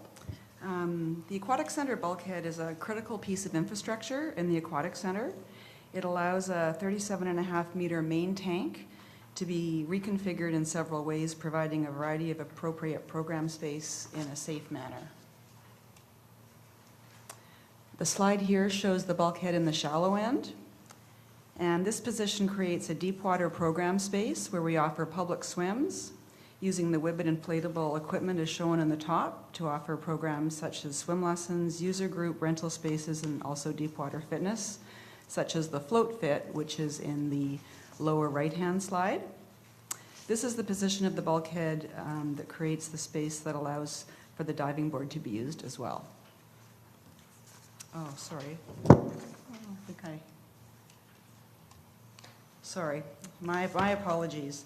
This is the bulkhead in the shallow end. So these two photos show the bulkhead in the shallow end, and this creates the 6-lane, 25-meter tank for the lane swimming and programs in the shallow end. And the shallow program space is used for water fitness classes, swim programs, rental group, and drop-in swimming. And this is the typical configuration. The bulkhead in the deep end. So this is where the diving board tank is created. The Wibbit, the inflatable Wibbit that you see, is used for public swims, and we offer different program areas in there, such as the yoga on the mats in that area, which is quite a difficult class if anybody's interested. So John and I are here to answer any questions that you have. This is really just to showcase what the bulkhead actually is and how it's used. Great. Yes, Councillor Sofrovich. Yes, Ms. Gordon, again now, would you care to comment? You look at $275,000 out of a capital reserve equipment fund, equipment reserve, which has approximately $748,000. Is that funded yearly? Your worship, yes, it's funded through the asset levy. The $725,000 was something that staff had set aside and not allocated to any projects this year because we know we have a very expensive piece of equipment coming due for renewal in 2020, which is the fire engine tower truck. So we were trying to set aside a little bit of funding in order to be prepared for that. However, the bulkhead, which is the piece of equipment we're discussing tonight, was on the list to be replaced in 2020. It was one of the pieces of equipment that we had discussed with Parks and Recreation staff as being something that could possibly be postponed. One of the ways we've been managing the shortfall that we have is that we keep going through the lists and saying, could this possibly be postponed? And this was one of the pieces of equipment that they thought could be postponed. So it was on the list for 2020. So what we would be doing, if council agrees tonight, the bulkhead is now in a failure state. So it won't move back and forth in the pool anymore. So it needs to be replaced now. We need to be able to order it now so that when the pool is shut down at a certain time, it can be replaced. So we would move the bulkhead into 2019, and we wouldn't need the money to replace it obviously in 2020, so that would free up the money for the other equipment. So we feel that this is not really creating any greater difficulty than it would have if we'd been replacing it in 2020. Thank you. Ms. Kettler, what is the atrium projector project? Something, the screen and projector that's in the atrium? Yes, Mayor Booth, through to Councillor Soprovich, that is the projector that is in the atrium that is able to showcase movies or sporting events up on the main screen. Is it, a screen and a projector cost $50,000? It's just the projector. Even worse. You're changing, Bill. Yeah. I have a few projectors at home. Just to clarify, the technology will These allow... are talkies, though. They actually have words that go with them. Sorry. I was just going to clarify that the projector would allow things to be showcased in the daylight. So it's a very strong projector, which is very different than what is there currently. Here's where I have this, the society is been going along for a long time and has raised funds to do different things. So is this part of their game, or is this strictly a West Van district by its own funding? For the bulkhead or for the projector? Well, for the bulkhead, I can understand that it's still part of the society's consideration, is it not? The society has traditionally, and the spirit of the agreement was that the society would fund above and beyond. So they were looking to fund things that were in addition to what the district's core funding would allow. And the bulkhead is something that the district has funded in the past. But they could do the projector. The projector went forward as a district request through capital. At the past board meeting, they did have a discussion and chose this time with, and it was not going to be precedent setting because this really would have typically fallen under the district responsibility to fund. They chose to fund it based on the strong community need. So it actually will be funded by the society for this year. Thank you. Thank you. Good question, Councillor Soprovich. Councillor Wong? Thank you. Ms. Gordon, the Capital Equipment Reserve, is that like an endowment fund? Your worship, through you to Councillor Wong, no, it's one of the asset levy funds. We have the facilities fund, the infrastructure fund, and the equipment fund. So it's one of the asset levy funds. Sure. The reason I ask is that, looking at the this piece of infrastructure, I'm sure there's other similar pieces in the rec center. Would this not be a good opportunity to have an endowment fund, the way universities have for athletic programs, athletic equipment, that sort of thing, to help pay for ongoing costs of replacement, that sort of thing? Your worship, that is in fact how the asset levy operates. It is basically dedicated to the replacement of the equipment, and the reason that we've built the asset levy up to the level that we have is so that we do have an ongoing source of funds for this. An endowment fund, the district actually does have a fund called the endowment fund, and it was set up a number of years ago, and the thinking there, for an endowment fund, the idea is that only the interest is ever spent and the principal is not spent, so you hope to have enough funding to, from the interest that can be earned on the principal to carry out whatever the purposes of the fund are. The problem is that interest rates are so very low that over time the municipality has found that they need to give some different sort of thought to how funds would be used, including the endowment fund. But the asset levy funds are basically on what you might call an annuity system, so that every year funding comes in and then is spent on the needs of the municipality. And so the endowment fund, is that from philanthropic sources of revenue, or? Actually, no. The Municipal Endowment Fund was actually created a number of years ago, I believe back perhaps even in the late 1980s, by combining a number of other funds that were in place at the time, which were for equipment and infrastructure and so on.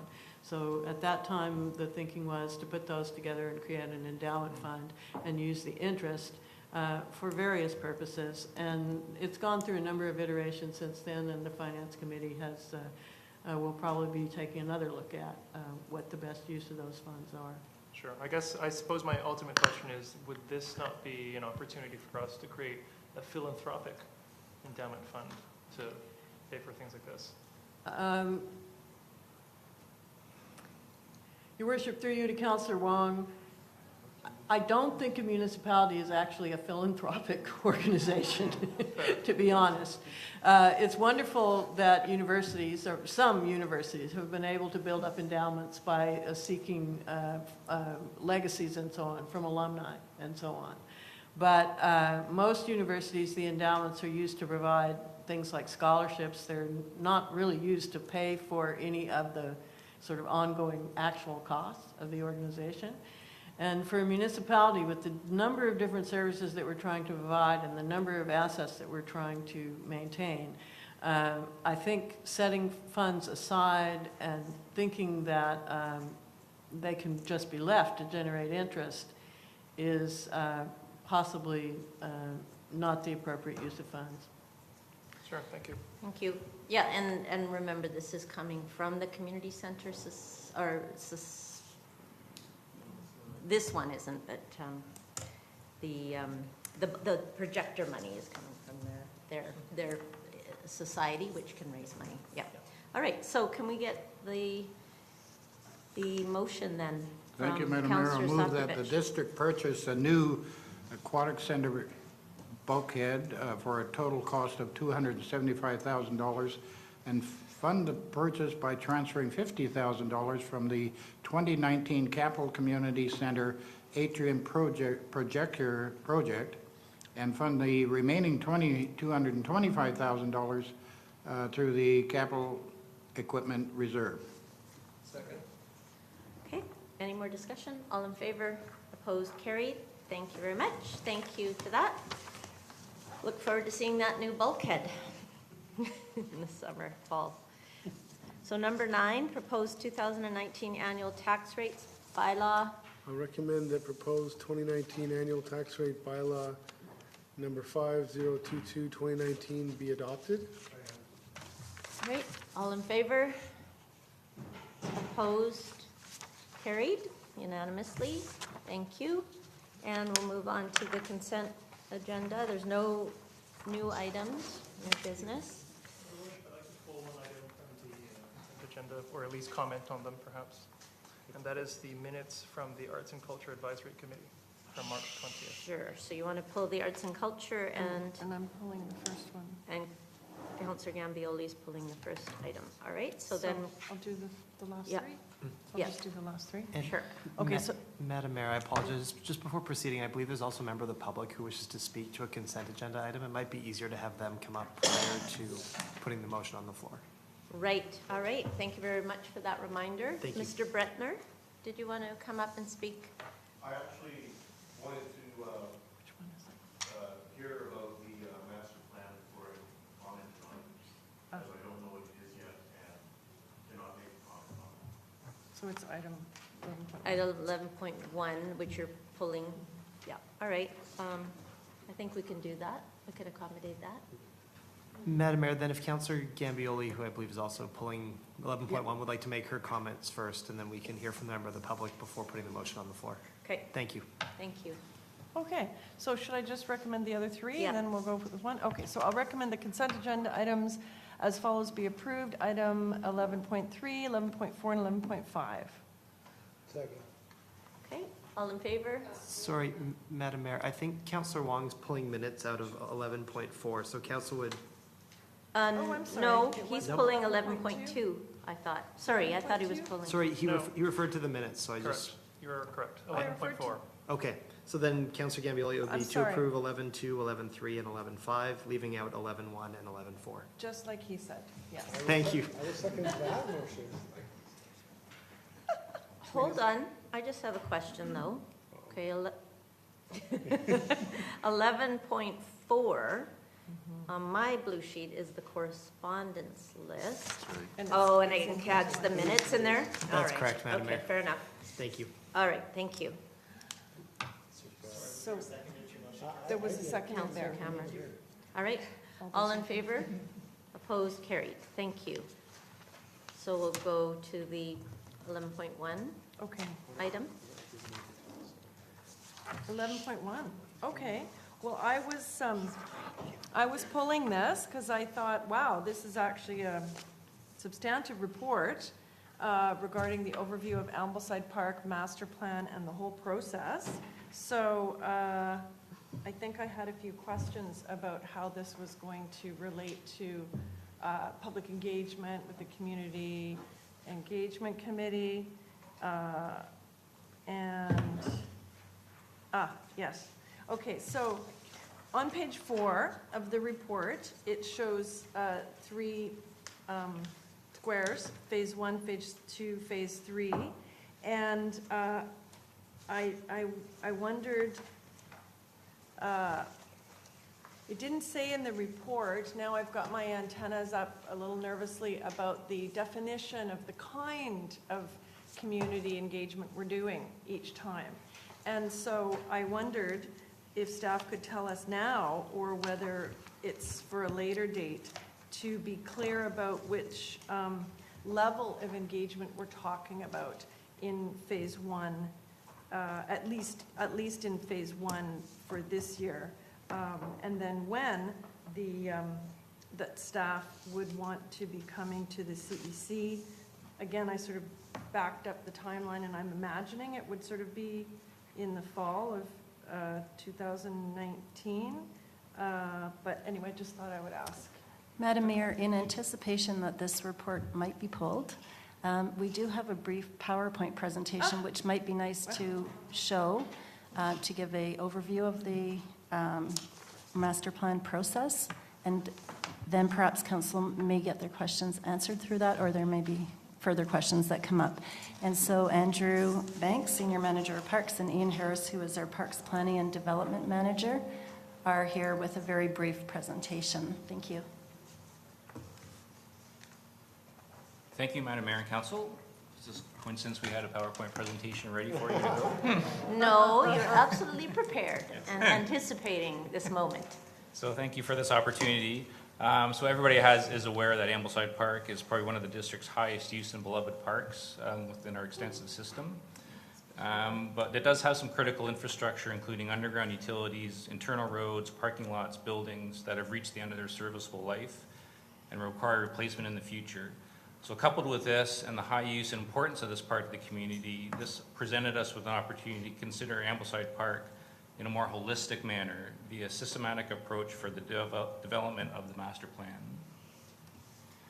So this slide just shows Ambleside Park in context.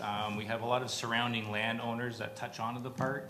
We have Squamish First Nations land, we have Park Royal, we have adjacent residents to the north. We of course have Ambleside Business District, and we also have the Ambleside Waterfront Park. And we also have many amenities currently in the park. I won't list them all, but there's quite a bit that happens in this park, of course. And what we find as well too, when we get approached from groups that want to introduce new amenities to the district, they always seem to want to go to Ambleside Park. And without having kind of a holistic master plan and charting out the future of the park, it's hard for us to respond to these groups when they propose these amenities that could be very well used within the district. Also, there's very many special events that happen throughout the year in the park. Summer, winter, the park's used for these events all year round. So with these amenities and with these users, we also have many stakeholders involved with the park. I'm not going to list them all, but I think Andrew and I, we counted over 30 of them that touch the park in some manner, whether they're users of the park or special events or just interested parties that use the park on a daily basis. We also have many processes that are happening around the park that could affect the park as well into the future. And we want to be able to take these stakeholders and these processes into consideration as the master plan process evolves. So we see that the process happening in 3 phases. Phase 1, which would happen this year, is just the site analysis and a background document for the park. When we talk about background document, we talk about talking to the stakeholder groups and finding out what they use the park, how they use the park now, and how they foresee using the park in the future. It also will give us an idea of what the infrastructure is in the park, what the lifespan is, the condition, and when we could expect to start seeing replacement of that infrastructure. So we'll be well armed when we go into phase 2, which is the public engagement. So we'll have that kind of background document and have a bit of a roadmap, a bit for the park when we talk to the public, saying, you know, this is the state of the infrastructure, this is how our stakeholders are using the park, and this is how we kind of see the park evolving within the future. So phase 2 would include a full public engagement strategy, having that information available to us, so the public can be more well informed and be able to comment on how they want to see the park move forward. And phase 2 would also, once we have that information from our stakeholders, the processes and the public, we can start looking at park design. And of course, phase 3 would be a phased implementation of that park design. And what we would plan to, in between each phase, we report back to council on what we found in each phase before we move forward. So that, in a nutshell, is where we're thinking for the park. I'd be happy to answer any questions you might have. All right. Councillor Lambert. Okay, Madam Mayor, thank you, and thanks for the presentation.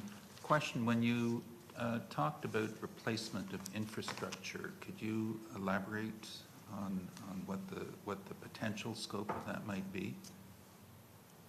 So for us, it would be buildings. We've got quite a bit of underground infrastructure, water mains, sewer lines, drainage lines that go through the park. Also just the roads and parking lots. If you've driven through the park now, you'll see that we were struggling to kind of keep up with that road. So we're getting to the point where we don't want to start putting a lot of money into rehabilitating that infrastructure until we have a more holistic and plan for the park, so we know we're spending the money the most wisely. Thank you. So my follow-up question has to do with the fact that I spent a lot of time in Ambleside Park, going down to the dog park, and know it quite intimately. And really, when you take a look at the park, there is not a lot of it that's actually in play for redevelopment, say. And I suppose that's arguable, but you take a look at the artificial turf fields, even the passive recreation fields are all intensively used. And all of those groups of users that you showed on that slide, indeed, they're utilizing that, plus the general public. It's effectively a regional park. So it really goes to, I guess, trying to shorten this master planning process. It could, I think, quickly be distilled down to a number of issues that can be discussed with the community, whether they're access issues. There's a few facility sites, but I don't see anything happening to the general distribution or configuration of playfields. So that's just a comment, and I guess to follow that up, I would suggest that the process is not a bad one, but it could be focused perhaps a little more sharply. All right, thank you. Councillor Soprovich. Thank you, Madam Mayor. Ms. Banks, an entire area is a flood zone. You and I have been fortunate enough to be on a working group for sea rise, and when you have a king tide, as we did a few years back, salt water already went into field H and removed an incredible amount of sand on the eastern end of Ambleside Beach. So before any strategic beautifications that would take place, I think there has to be a very sensible, logical plan to prevent the sea rise in the future, either through some form of berming or whatever process you will find to protect any work that's done in the future. Through you, Mr. Mayor. Yes, sea level rise will come into play with Ambleside Park, and that is one of the goals of this year with the background documentation and site research, is to understand how sea level rise will affect the park and how potentially we can start to look at adapting the park to accommodate sea level rise. And the obvious way forward will be the berming. And the question is when and how you berm and where you'd berm, and also how you would, in the process, not detract from the storm drainage and so forth. So we really look forward to undertake the site analysis this year, so we have a good, clear understanding of the park and the understanding of what the park could handle and how we would adapt the park for the future. Okay, and my second question, we expended a considerable amount of money to prevent oil seeping off the hillside into Solway Creek. We built a oil separator at 11th and then an estuarial pond for cleansing, and the creek is surviving very nicely. A portion of that pond, where the ducks are, and that is part of West Vancouver's land. Is there any plan in the future that you have looked at in relationship to consideration of altering it, being a bird migratory pond? Yes, so the Ambleside Pond is well loved, but it is struggling, as you may be aware, that the wooden crib wall around the edge is starting to fail. We also have issues of, it does tend to get very stagnant during the summer months, which is a bit problematic for us and for the wildlife and for us to manage. So again, we would be looking forward to the Parks Master Plan to look at this again holistically. How can we make that pond be better for the environment, and also how to do it in a sensitive manner with all the stakeholders. Because again, people do love the pond as it is, and very well, they do love the existence Ambleside swans, the swans down there. So again, we need to understand what's going on, reach out through our research to figure out what's going on and figure out how we can actually manage that better and how to make it more functional. I don't know if you were aboard, we had some university students do samplings for a better part of a year. There must be about 3 feet of gunk in the bottom of that pond. And to remove and truck it away would be ridiculous. It could be drained, could it not? And then we could increase it to the west. There's many options, and again, this is where we'd have to go. First of all, do the research, understand what's going on, understand what the implications are. But there's many examples in other park systems of how they've regenerated pond areas. So, for example, over in Vancouver, New Brighton Park, They have created, in conjunction with Port Metro, or Metro Ports, have created a water estuary where they've tied in a wetland area in directly to Burrard Inlet. And they did that with a lot of stakeholders, and it's been viewed very successfully. Again, that might be one approach for us. I'm not saying it is the magic approach, but we would definitely need to do our research, do our environmental assessment, and then reach out to the community through this master plan process, determine what is the best for Ambleside Park. Thank you. Thank you. And Councillor Thompson. Thank you. So if all goes well, the park improvements will be completed late 2021 or 22?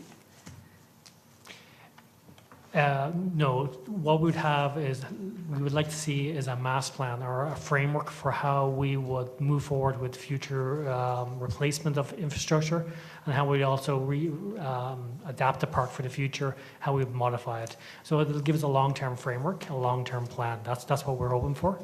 So to avoid ad hoc reactionary works, and also to make sure that any works we do is done in a manner that doesn't compromise the future. That's the goal of this master plan process.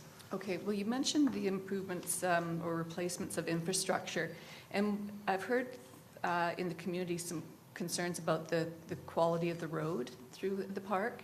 So how do you plan to manage that as you're improving the park over that time?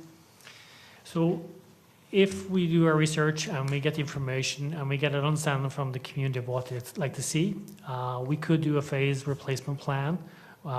We'd obviously look at the stormwater. We could separate the stormwater system out so it's not underneath the road and it's separate. We'll also have to look at the water line that feeds the park. It is coming to the end of its life. And again, we work with our consultants, with our engineering department, and look again potentially to move any water lines off the road. So again, it doesn't compromise any future planning. So we realize as staff that the park has many issues, and also there's many issues that will not be resolved in the next year, 2 or 3 years. It will take a lot longer to be resolved or to be determined. So the goal for us as staff is how can we come back with some interim works that are done in a phased manner that won't compromise or to take away from future use. And it is a balancing act.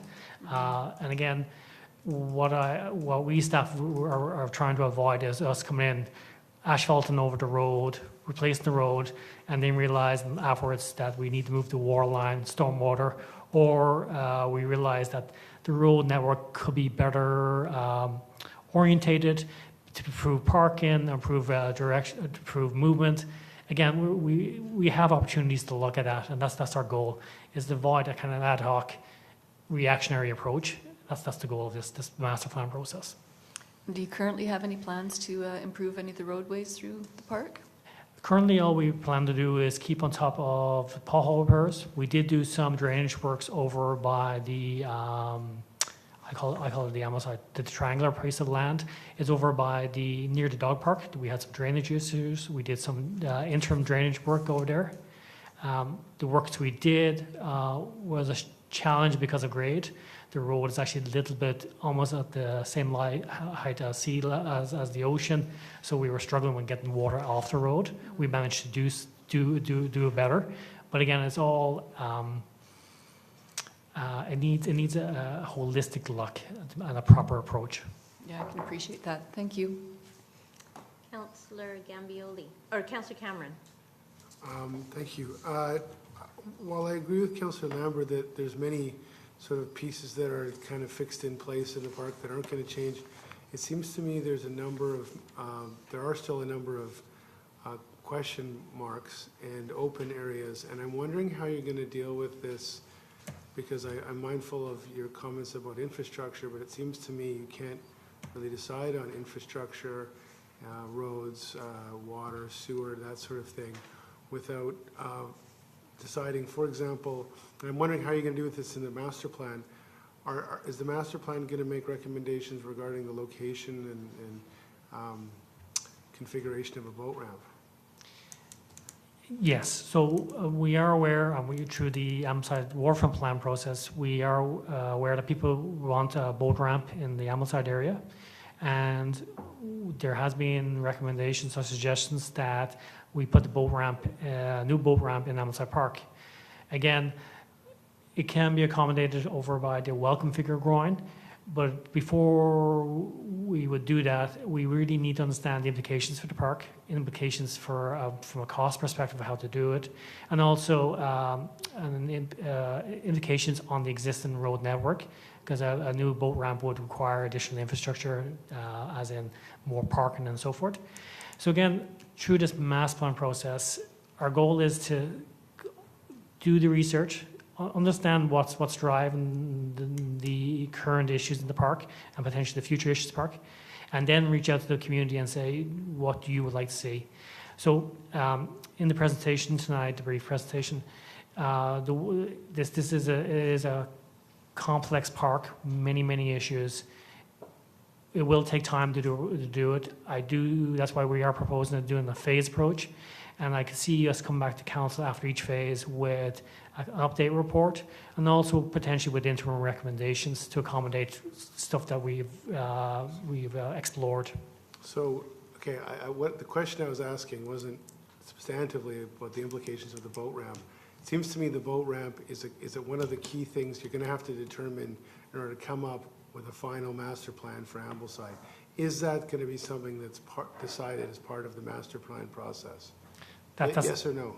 Yes, that's the intention of that. What about the concession? Because what we do with the Ambleside concession is going to impact the road network and many other things about the park. Is it the intention to come back with a final determination for council to make on the concession before the master plan is finalized? At this stage, the Ambleside concession will be incorporated in the master plan process, but there is the prerogative to separate that out. Again, we would, as staff, make sure that anything we do wouldn't compromise the future use or our future desires of a concession area. Well, I think we need to make a decision about what it is, and then staff can design around what it's going to be. Yeah. Another thing, the clubhouse. So you're talking about the soccer clubhouse, and I guess you could lump into it SPCA in its present location and the youth center. It seems to me that all three of those pieces have to be determined before you can come up with a master plan for that section of the park. So that we're going to determine all those three as part of this process too, right? Am I correct? That's our intention. Again, if we don't have all the information or we're waiting for more information, we could put placeholders on the master plan to help us make sure so the master plan is fully informed. But the thing is, you can't really, because you could put a placeholder that there's going to be a youth center there, but if it's not there, you'd design around it differently. So I think that what I'm saying is I think we need to determine the future of those three before we really make any changes. And then one of the ones that's come up, because I'm on the Arts Facilities Working Group, where I'm not on it, but I'm a council liaison, is one of the potential locations for an arts center that's been discussed is near the pond on the gravel field type of thing, if it needed to be a larger facility.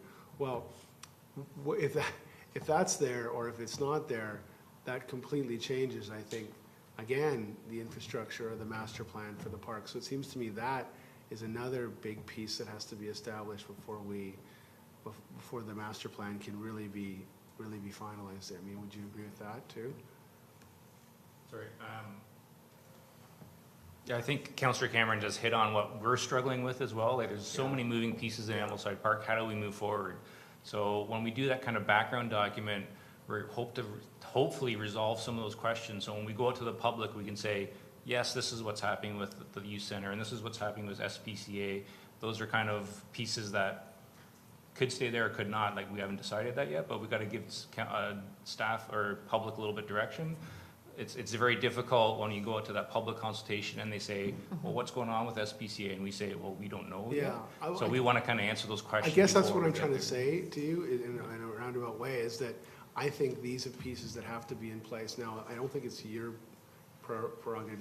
Staff can't go out about an arts facility there. That's got to be another one. But as many of those pieces, I think you should be asking about Another one is parking on the tennis courts. Maybe it's not the center of the thing, but it does maybe impact. And then the final one I'll put in here, because my friends at the soccer club talk about this all the time, is they would like to see the ingress egress issue at Pound Road improved.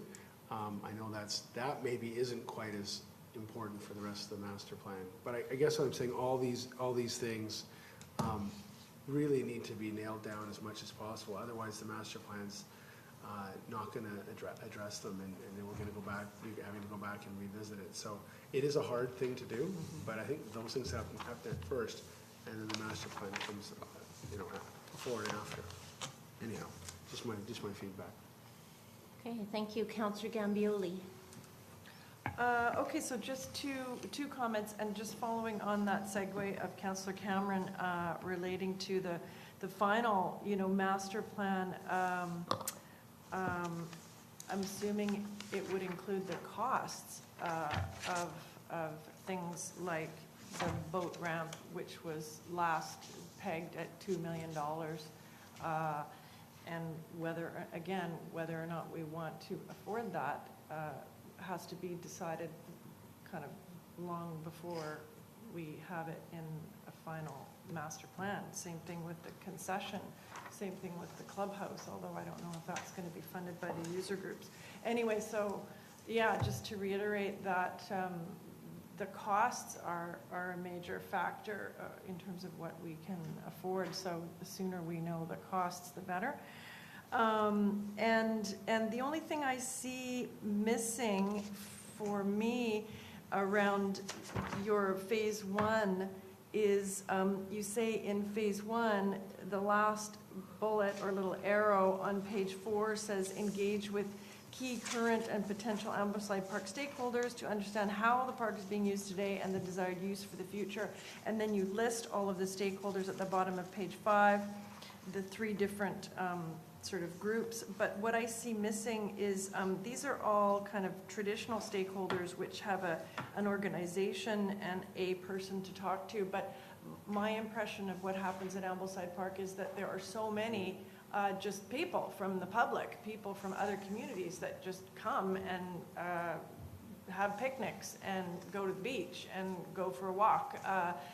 That group seems to be missing here because they don't really have a stakeholder name or a group. So, and that includes youth, because we just had a couple of presentations by youth recently about how to engage you. So I'm thinking of the skateboarders and the basketball players and just the kind of users of the park that are not part of a soccer club or, a day camp or whatnot. So I would like to see you think about some intercept interviews, just people walking down the street or, walking in Ambleside Park and just stopping and saying, what do you see as, what are you here for today, and what is your desired use for the future? Because that's a huge component of the people who are using the park. They don't have their own stakeholder name, but I know that they will come to this council at the end of the day if we don't include them at the beginning. So anyway, that's my thought. The picnickers, the walkers, the visitors, the swimmers, get out there with your clipboard on the beach. It'll be fun, right? Thank you. We'll take a suggestion on our Well, probably we would be looking to engage with those user groups, but we haven't fleshed out the details yet. Councillor Wong. Thank you. Just one quick question. With respect to climate change and the way the foreshore is changing, do you have any sort of predictions or estimates of how that's going to affect all of this 5, 10, 15, 20 years down the road? Will we still have the same amount of land, less, all that sort of stuff? Through you, Mr. Mayor, or Madam Mayor, there is currently a North Shore Sea Level Rise project underway, which has given us some indications of what to expect. We also have the Coastal Marine Management Working Group, which is going to give us advice on on what adaptive measures we could take. The most obvious adaptive measure will be some sort of berm in Ambleside Park, and I foresee that being done phased in over time in a coherent manner. I see it doing it maybe over many decades. We build up the park gradually, or maybe not. We would seek advice from professionals on that. But I do see us as adapting the park to accommodate for sea level rise by through Berman is the most obvious suggestion that comes to mind.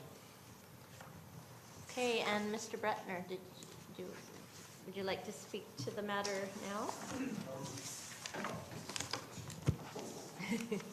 Thank you for your waiting, but I hope that helped give you some context. It did. I'm asking for some Would you like to?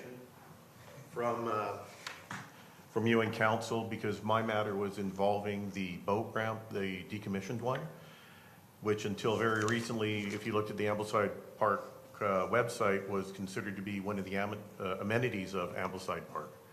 And that's what I would like to discuss, but I don't know if this is the appropriate time or if perhaps after. Well, you can Okay, put it perfect. forward.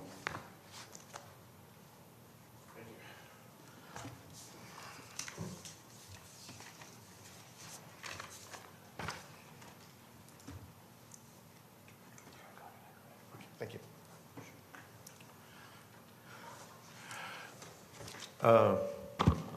Madam Mayor, councillors, thank you very much for giving me this chance to address you. My name is Mike Bretner, and I'm here on behalf of the Hollyburn Sailing Club, 1326 Argyle, and I reside at 2720 Chesterfield Avenue in North Vancouver. I'd just like to point out the photo that I'm showing you, and I want to discuss for a few minutes about a wonderful opportunity for West Vancouver to help the West Vancouver Police Department in an outreach program.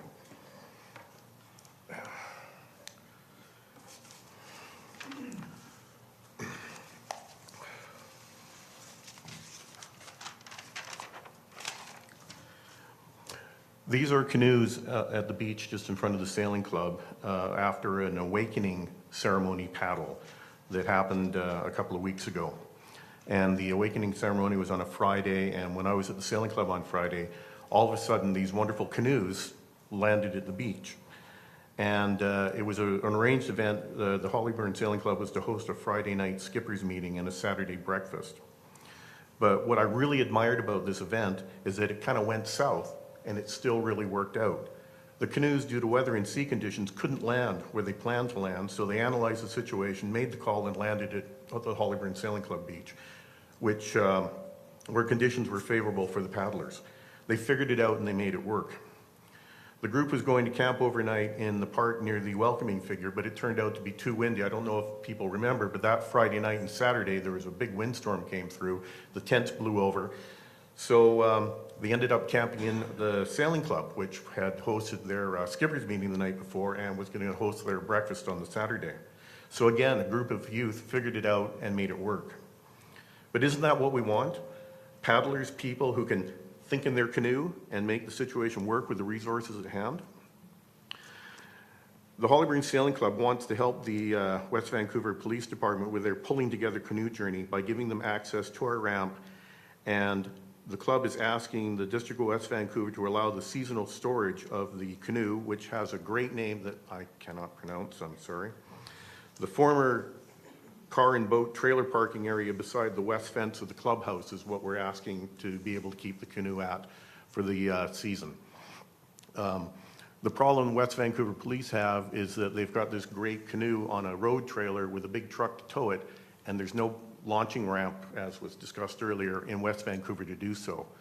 So during this event, I was speaking with Chris Bigland, who's part of this canoeing journey, and he said, well, they don't have a place to keep the canoe. It's way up in some storage lot somewhere. So we thought if the club could give them the use of our launching ramp, and if they could keep the canoe next to the club, then it would take away hours of their prep time. They'd be able to get their kids out on the water a lot more and utilize the canoe. And Chris was saying that he was hoping they could do maybe 4 or 5 events this year with another half dozen training events. And if they can keep the canoe next to the club and use our ramp, it just makes it work so much easier. And we think the things that happened, even in this canoe event, where they problem solved, they had a good time on the water, and they actually pulled a good event out of what could have been a bit of a disastrous event, we think that's what's really important in getting the youth out. And the other thing is, if the canoe was stored near the club, It's also a great advertising vehicle for an outreach program for the police department because the canoe would be there. The club in the past has had the Vancouver Wooden Boat Society boat Juanita stored in that area for a couple of weeks prior to our Wooden Boat Festival. We get many questions about it. It seems to be a point of public interest, and we think that the police department outreach program could benefit from that same sort of publicity. And people would actually know some of the great things that West Vancouver does that normally you don't see. And this is a perfect opportunity to do that. So I'm here to ask council if it's okay if under the auspices of the sailing club that the police store their canoe next to the club and use our ramp.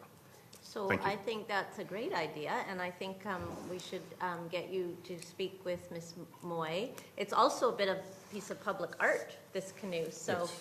and culture, and it hits a number of our boxes. So thank you for your request, Mr. Bretner, and also for accommodating the tenters in the clubhouse that night. That sounded like that was a bit of a sleepover in the Hollyburn Sailing Club. Although so. we are not trying to encourage people to spend the night No, at the Sailing Club. That's our it's- B&B right down there. I'm kidding, obviously. Yeah, Hollyburn Hilton. Yeah, Hollyburn Hilton. So, yeah, we'll connect you with Ms. Moy to figure it out. I mean, it's kind of dead space right now, so, yeah. Madam Mayor, it sounds like a great idea, and we can chat about it further. I just have one point, Mr. Britner. I'm assuming the kids can move the boats up and down without motorized. Oh, yes. They're gonna have to get a trailer, because we're not gonna get cars in there. Oh, no. You did mention before it was on a trailer, so I'm hoping you don't have to put it on a Well, trailer. this is the other thing, is Chris has told me that he'll be able to get a hand-launching trailer that's Perfect. lighter and easier. But in the meantime, getting the kids to move the boat trailer up and down the ramp is far easier than having them carry the canoe from the trailer down the beach to the water. So it's one step easier just having the trailer there. And should this work out really well, which we're rather hoping it does, and we'll find out at the end of the year, then we'll make the dolly. And I'm sorry John Wong isn't here, and when Hollyburn in the lease negotiations acquires that top of the ramp space, that we can store the canoe there on a permanent basis. Always moving pieces in this puzzle of running the municipality. but Clever. Yeah, We'll definitely great. Well, look forward to hearing about this. thank you very much. Yeah, thanks for coming and thanks for waiting. All right, so, Mr. Wong, you wanted to pull the correspondence? Oh, sorry, Councillor Lambert, do you still have a comment on this? I had a few sort of wrap-up comments, but I also understand in talking with Councillor Wong that the police canoe in question is closer than you think, and I think it's parked in the garage next door underneath. Is that correct? Yeah, so it's not yeah, but it's still close. So I just wanted to kind of do a little bit of a summary here. I mean, I think that the basics of the master plan or the components were discussed tonight. I mean, Councillor Soprovich, rightly raised the foreshore design for sea level rise as a component of the plan, and you're going to do that. There are access issues. The Pound Road issue is one that should be looked at, and the rest of them are the facility issues: the concession, the boat ramp, the sports clubhouse, the youth center, and that's on the assumption that all of the major playfields stay where they are. So that seems to me to be really the bones of the master plan and where the effort should be focused as you go forward. Okay, thank you. So move on to Councillor Wong and pulling the correspondence list. Thank you, Your Worship. It's a pretty quick item. LARCO met with the Arts and Culture Advisory Committee with respect to a 6,000 square foot space at the Gateway Residences. And the committee passed a motion which they wanted me to advise council that was made. And so the motion reads that the Arts and Culture Advisory Committee strongly recommends council work with Park Royal to investigate the opportunities relating to the potential arts and culture space, including community amenity contributions. Okay, thank you. Thanks very much. All right, so then we move to the other items, I guess, the Councillor Gambioli. I will recommend that the consent agenda items, item 11.1 and 11.4 be approved. Second? All in favor? Opposed? Carried. Thank you. Reports from Mayor and Council. I know we haven't had time for reports in the last few meetings, so I understand that Council's got some reports to catch up on. Councillor Soprovich. Well, I won't go way back because nobody's interested anyway. Thank you, Councillor Soprovich. But one I did do on Saturday morning, I went out to Wycliffe and pulled some ivy. The upper parking lot parks, a very knowledgeable woman in Parks Department just guided us all through this ivy. I pulled a piece of ivy that went 20 feet. It's just incredible, that stuff. And then the one thing that I cannot believe, I still do in the area called Hollyburn, which is a holly tree, yet it's an invasive species. So she informed us, because there are a few small ones there, how you have to take, in pulling it out, you got to get the little crook there, that unless you get that, you're in big trouble. But we took an area, we had these big square sheets, we filled 4 of them with ivy, just in a small area. It was terrific. So it was all a volunteer program that Parks initiated. It was nice to get out there. Nice day. Okay, thank you. Councillor Cameron? I will just mercifully only talk about one thing, which is the transit service performance review that came up at the last Mayor's Council meeting. I think all of council has received copies of this, but you may not have read it. I think the couple of keys that comes out of this is TransLink's report from 2018, was that TransLink, our transit system in Vancouver, Metro Vancouver, led Canada and the United States in transit ridership growth in 2018. There was a 7.1% year-over-year increase in transit usage. So we're up to 437 million annual boardings across the system. Over the past 3 years, ridership's increased 18%, which is a phenomenal number, which is 8%. Last year, 8% increase in bus boardings, 6% in C-Bus, and 5.7% on the SkyTrain, even 5.8% on Handy Dart. So it's an incredible good news story. The transit system is working very well, and we really are an example for the rest of North America. Now, the one caveat is that we've got overcrowding issues. So even though TransLink and the Mayor's Council through the 10-year plan has been bringing in improvements and more bus service and such, the increased service hasn't been able to keep up with the increase in ridership. So overcrowding is getting worse and worse, and that speaks to the need for a sustainable revenue source, which the mayors are now in Ottawa lobbying the federal officials for a more sustainable funding source.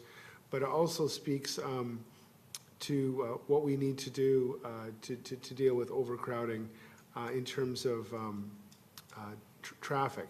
And on page 10 of the report, there's a really interesting set of graphs where they note that 80% of bus routes are slower today than 2014, and that the slower service is even worse on heavily used bus routes. So what's happening is our roads are clogging up gradually but inexorably, and what that does is it slows down and makes transit less efficient. So two things happen, or two ways to address that. One is you just put more buses on the road, and they're all moving slower, but to keep your frequency, you put more buses. Well, that's cost us, even last year, $20 million in increased buses just to keep the same level of service from overcrowding. The way in which we're going to have to look moving forward, and this I know this has resonated during the Beeline debate, but it applies really across the region and generally, is that there needs to be ways to allow buses in particular to travel faster and more reliably. And so TransLink's looking at ways to cooperate with municipalities to get improvements, road improvements and priority on certain roads so that the bus service can keep moving. We're rapidly approaching a zero-sum situation where if we don't start giving bus priority, the bus service is going to get slower and slower and more expensive, and congestion is just going to keep increasing. So this is an issue that the region is going to have to tackle going forward. We have a lot of people on transit, and the transit really is the backbone, is becoming the backbone transportation-wise of the region. So I'll just leave it at that. Thank you. Thank you very much. Councillor Gambioli.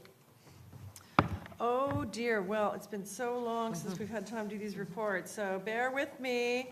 I will do the important stuff. Just wanted to mention, interestingly, one of the reports that came up at a recent Metro Regional Planning Committee meeting was related to the social connections and health in communities. So they had a map of all of the municipalities in the Lower Mainland, and it was color-coded.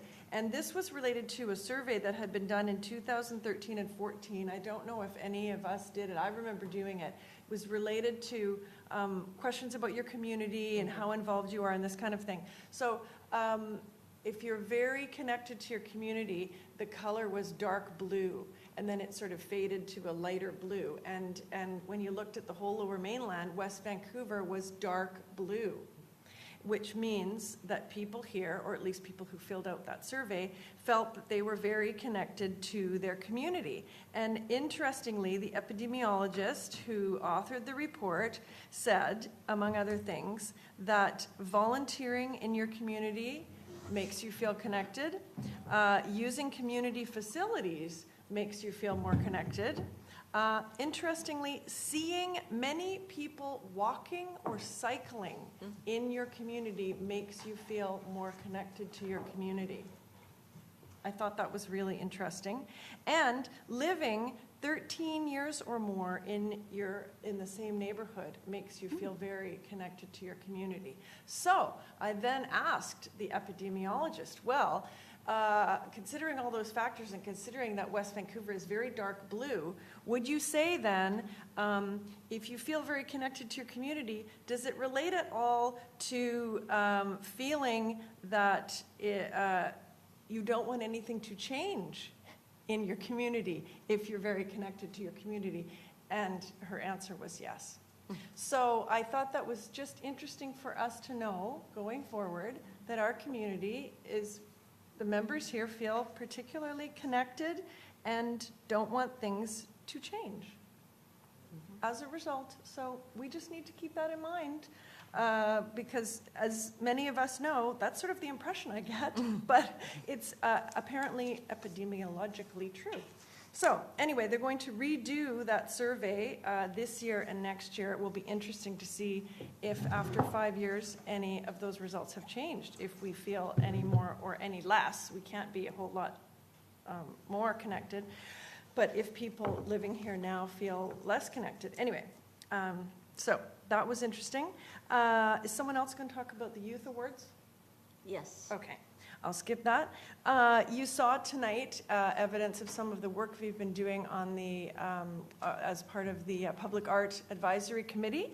But some of you may also know that we have a big, beautiful, brand new piece of public art that's just been created, finished, and has been put up. I haven't even seen it on the wall yet, but outside the police services entrance in this building, a beautiful piece created by Wallachton over almost the past year with the help of a total of 1,000 different people. Some of us too, maybe some people in the audience, helped to carve a little bit of it. So that is very exciting. There is shortly going to be a maquette which is a small-scale 3D image of the new significant piece of public art that is going to be outside this municipal hall. And that is going to be on display shortly for the public, and we'll be able to see that, and that will be progressing as soon as possible to be on the building, beside the building. And you heard about West Van Community Centre, public art project starting off. And the Public Art Advisory Committee is working on the general concept plan of a very significant piece of public art at the intersection of Taylor Way and Marine Drive someday to be happening, and funding request to be forthcoming. So just warming you up for that idea.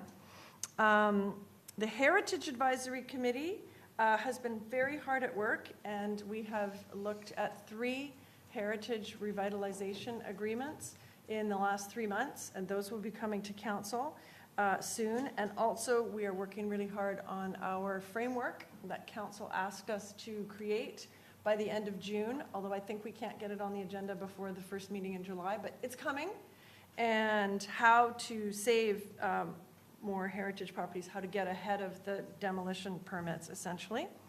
And finally, I will say that the Art Museum Advisory Committee also is meeting and working hard, and that July 13th on your calendars is the Modern Home Tour.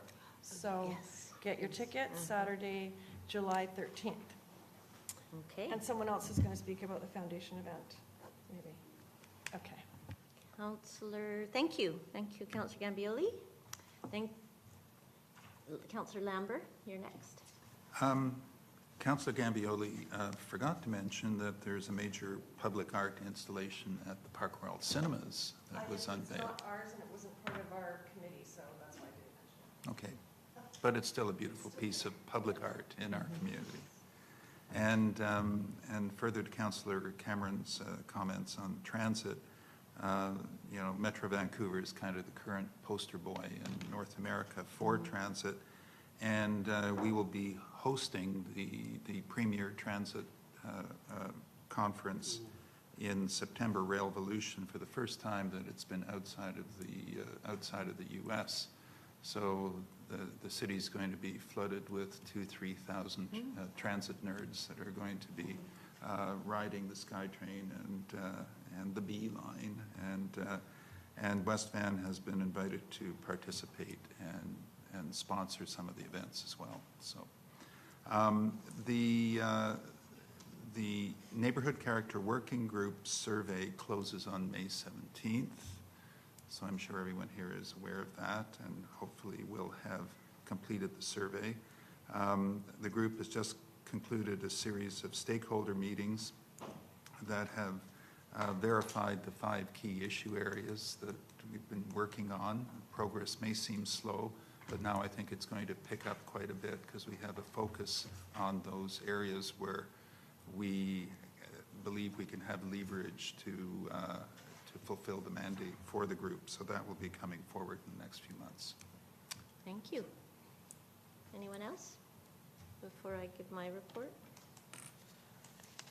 I was actually a witness to the unveiling of the piece in the outside the police department and at the Cineplex. And as a witness, you commit to share the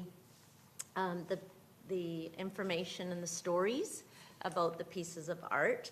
The highlights from the one outside the Cineplex were, and you really should take it in if you haven't seen it, but it'll be illuminated at night, and it was done by James Harry, Rick Harry's son, and it's quite a contemporary looking piece of art with featuring salmon and going up a river, and obviously salmon are very significant from a sustenance and iconic place in the Squamish Nation peoples. So it's a lovely piece out of metal, and really does bring a warmth to the Cineplex theaters. And kind of apt because of the storytelling involved with film and with the art piece. And then the other piece was the piece outside the police station, and it's got also a number of symbols. I think the Thunderbird is in there, serpents, 2 serpents for balance, and the Lions Gate Bridge is featured in there as well, and that's by James's father, Rick Harry, also known as Wallachton. So I encourage everybody to take a look at both pieces, and I feel like I fulfilled my promise to share that broadly. I also wanted to just highlight 2 youth events that I attended because of, well, for one thing, they were both different groups of youth. The Give Me 5 were grade 6s and 7s, I believe, but that was a very, that's a program that we've been running for a couple of years where older kids mentor the younger elementary school kids to give speeches on things they care about. The 2 themes that arose when I was there from the speeches that I heard were a school shuttle bus, to like the seniors bus, but a shuttle bus for students, because they do find getting around West Vancouver in a timely way difficult, and obviously there's a lot of traffic congestion. So maybe Councillor Gambioli can add that to her school traffic safety. I mean, Over there now. oh, that's right, Councillor Thompson, the shuttle bus idea from the students thought that could save, that could address a number of issues for students, for parents that are stressed. They conveyed that, and then Wi-Fi came up in as a. They want more public Wi-Fi in our parks. And that also came up with the Youth Awards and Youth Council reception, which was May 6th. It was very well attended, but also well orchestrated by youth. I think all of council was there, so I don't really have to report. But I do want to convey that, again, this idea of more accessible Wi-Fi came up as a need of young people. Also for parents to be able to track them, and youth don't always have data plans that allow them to access the internet and text, etc. So Wi-Fi is starting to become a real critical link. Is that something that we can follow up on, Ms. Lemus? Madam Mayor, what did you think of that night? A little bit of a change from what I we've thought done it was in the past. fantastic. The kids, apparently the feedback has been very good. So, well, They actually helped design. That was their choice. Yeah. They wanted that, and I spoke to probably a half a dozen youth about their award and why they won it and what the initiative was, and they were so eager to talk to people. I thought it was much more active rather than passive, giving out awards. People leave before the awards are over. This was a very active engagement. I thought it worked great. I think that they should continue with that. The youth at the Youth Council, in addition to Wi-Fi, also raised the youth center.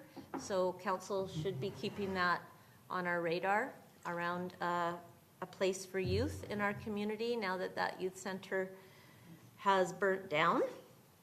And then finally, just on engaging youth, which is again what we heard tonight. So those were the 2 youth events. And then the final thing, I won't say a lot about it, just that I did spend a weekend in Harrison working on the Metro strategic plan for the next 30 years and what the future should hold. And it was a very, if you can believe it, very well-run strategic planning session encompassing input from over 100 participants and coming up with actually a strategic plan. So I'm always into that process, and happy to answer any questions about that. But I think we're done.